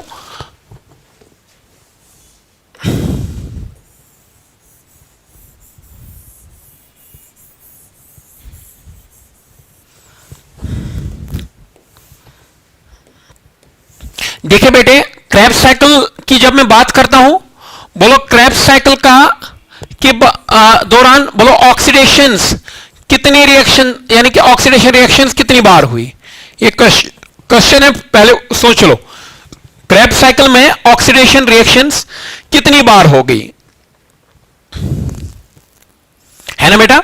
देखो जहां जहां NADH बना वो ऑक्सीडेशन है, ये ऑक्सीडेशन है, ये ऑक्सीडेशन, ये ऑक्सीडेशन बेटा, ये ऑक्सीडेशन और ये ऑक्सीडेशन, यानी कि देयर आर 4 पॉइंट्स, 4 पॉइंट्स पर बेटा 4 ऑक्सीडेशन रिएक्शंस हो गई बेटा, 4 ऑक्सीडेशन रिएक्शंस हो गई। कहां पर बेटे, क्रेब्स साइकिल के अंदर 4 बार ऑक्सीडेशंस हो गई।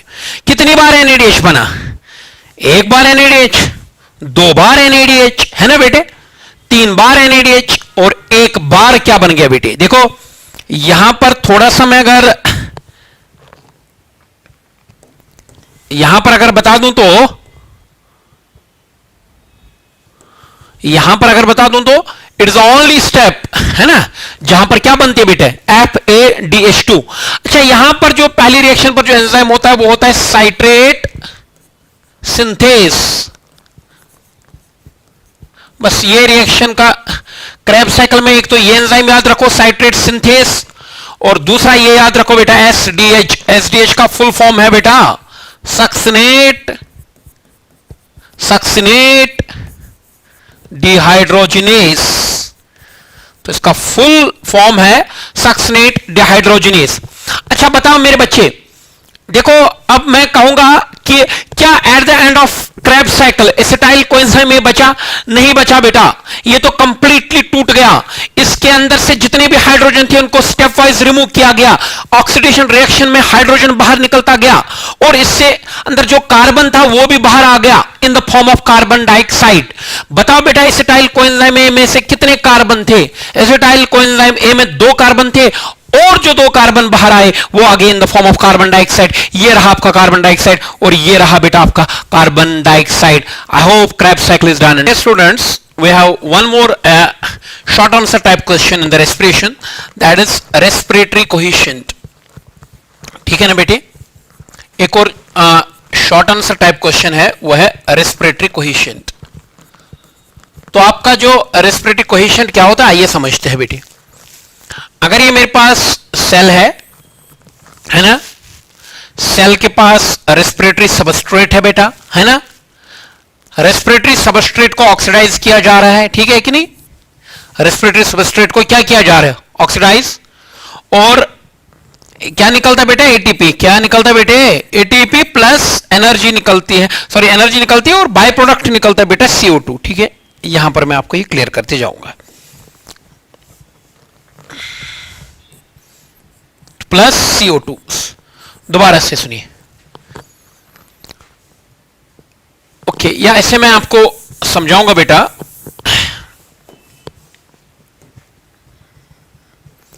ये एक सेल है, इसके पास कोई भी RS है, RS क्या है बेटा, रेस्पिरेटरी सबस्ट्रेट। ये बाहर से यूज कर रही है ऑक्सीजन, है ना, और इस रेस्पिरेटरी सबस्ट्रेट को कर रही है ये ऑक्सीडाइज और ऑक्सीडेशन में क्या निकलता है बेटे, एक तो एटीपी तो निकलेगा ही निकलेगा, प्लस CO2 भी निकलता है साथ साथ। जब भी रेस्पिरेटरी सबस्ट्रेट ऑक्सीडाइज होता है तो एक by product, oxidation by product CO2 होता है बेटा। अब RQ क्या है बेटा, इट्स अ रेशियो। RQ क्या है बेटा, इट्स अ रेशियो ऑफ, जैसे मान लो मैं आपको इसे एक इक्वेशन में बता दूंगा बेटा। वी हैव रेस्पिरेटरी सबस्ट्रेट, इसको ऑक्सीडाइज करने के लिए मान लो आपको लगे X मोल्स ऑफ ऑक्सीजन, और आपको वहां से क्या मिला बेटा, एक तो मिला Y molecules of carbon dioxide plus आपको मिली energy in the form of ATP. समझना है, सेल है, सेल के पास क्या है बेटा, रेस्पिरेटरी सबस्ट्रेट। मान लो सेल ने खर्चा किया बाहर से एक्स मोल्स ऑफ ऑक्सीजन और एनर्जी निकाली रेस्पिरेटरी सबस्ट्रेट से इन द फॉर्म ऑफ एटीपी, और साथ में मान लो निकले वाई मोल्स ऑफ किस, what thing, that's why moles of carbon dioxide. अब आरक्यू क्या होता है बेटा, it's a ratio of volume of CO2 released, कितना वॉल्यूम ऑफ CO2 रिलीज हो गया, divided by volume of oxygen consumed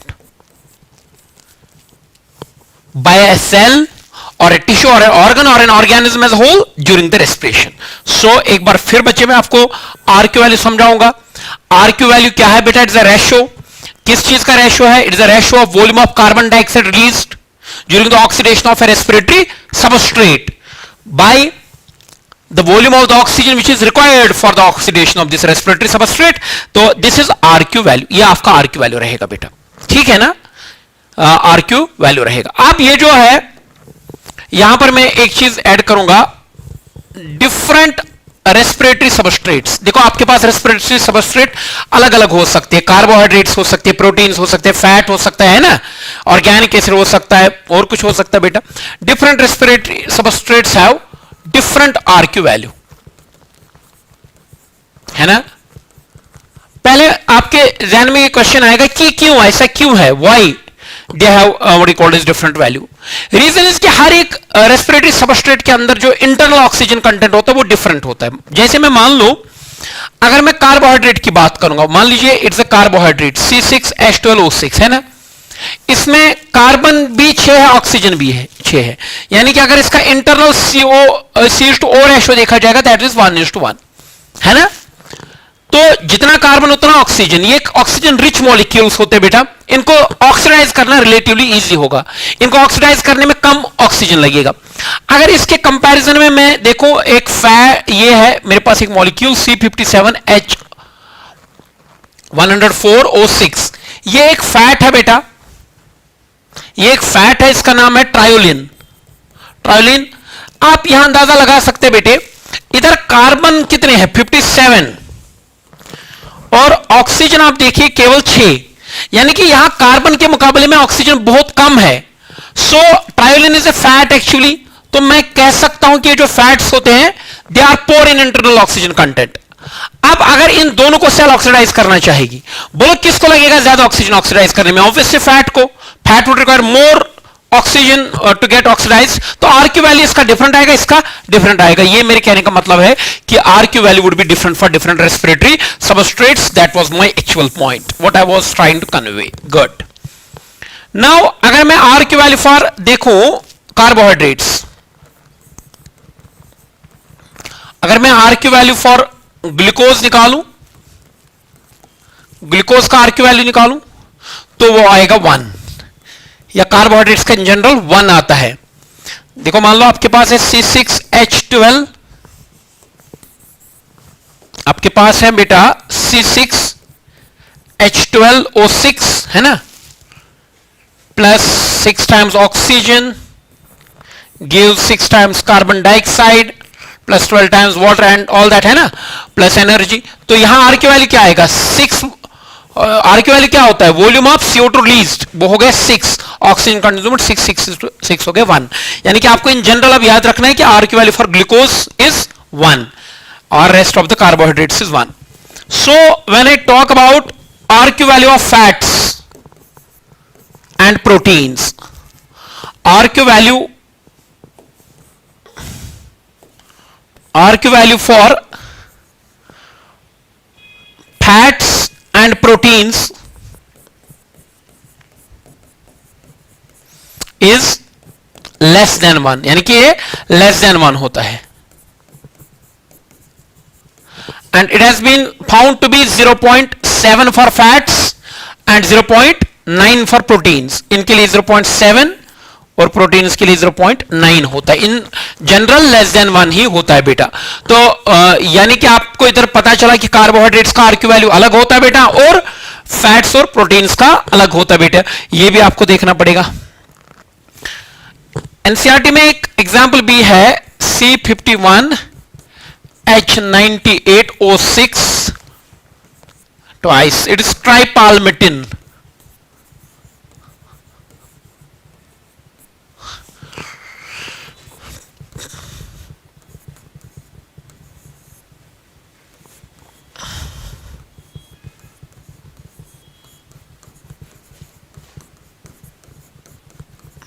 तो ये इक्वेशन आपकी एनसीईआरटी में दी गई है, यहां से आप आर की वैल्यू निकाल लीजिए बेटे।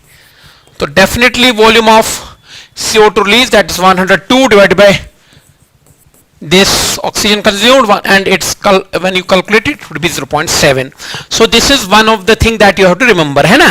फैट्स के लिए 0.7 होता है, प्रोटीन्स के लिए 0.9 होता है, कार्बोहाइड्रेट्स के लिए 1 होता है। अच्छा, अब एक चीज है कि अगर सेल यूज करेगी ऑर्गेनिक एसिड्स को, ऑर्गेनिक एसिड्स का जो आर की वैल्यू होता है वो होता है ग्रेटर देन 1, है ना, एक से ज्यादा होता है। तो रीजन इज कि ये जो ऑर्गेनिक एसिड होते हैं इनमें कार्बन, देखो जैसे मैं आपको ऐसे एक एग्जांपल से बता दूं, C2H2O4 ऑक्सैलिक एसिड है बेटा, यहां कार्बन के मुकाबले में जो है ऑक्सीजन ज्यादा है। जब यानी कि जब आप इसको ऑक्सीडाइज करोगे जितना ऑक्सीजन लगेगा उससे ज्यादा निकलेगा कार्बन डाइऑक्साइड, तो इनका आर की वैल्यू होता है greater than 1। These are few important questions of respiration. I hope they would be asked in the board exams and you would enjoy them. Thank you. God bless you.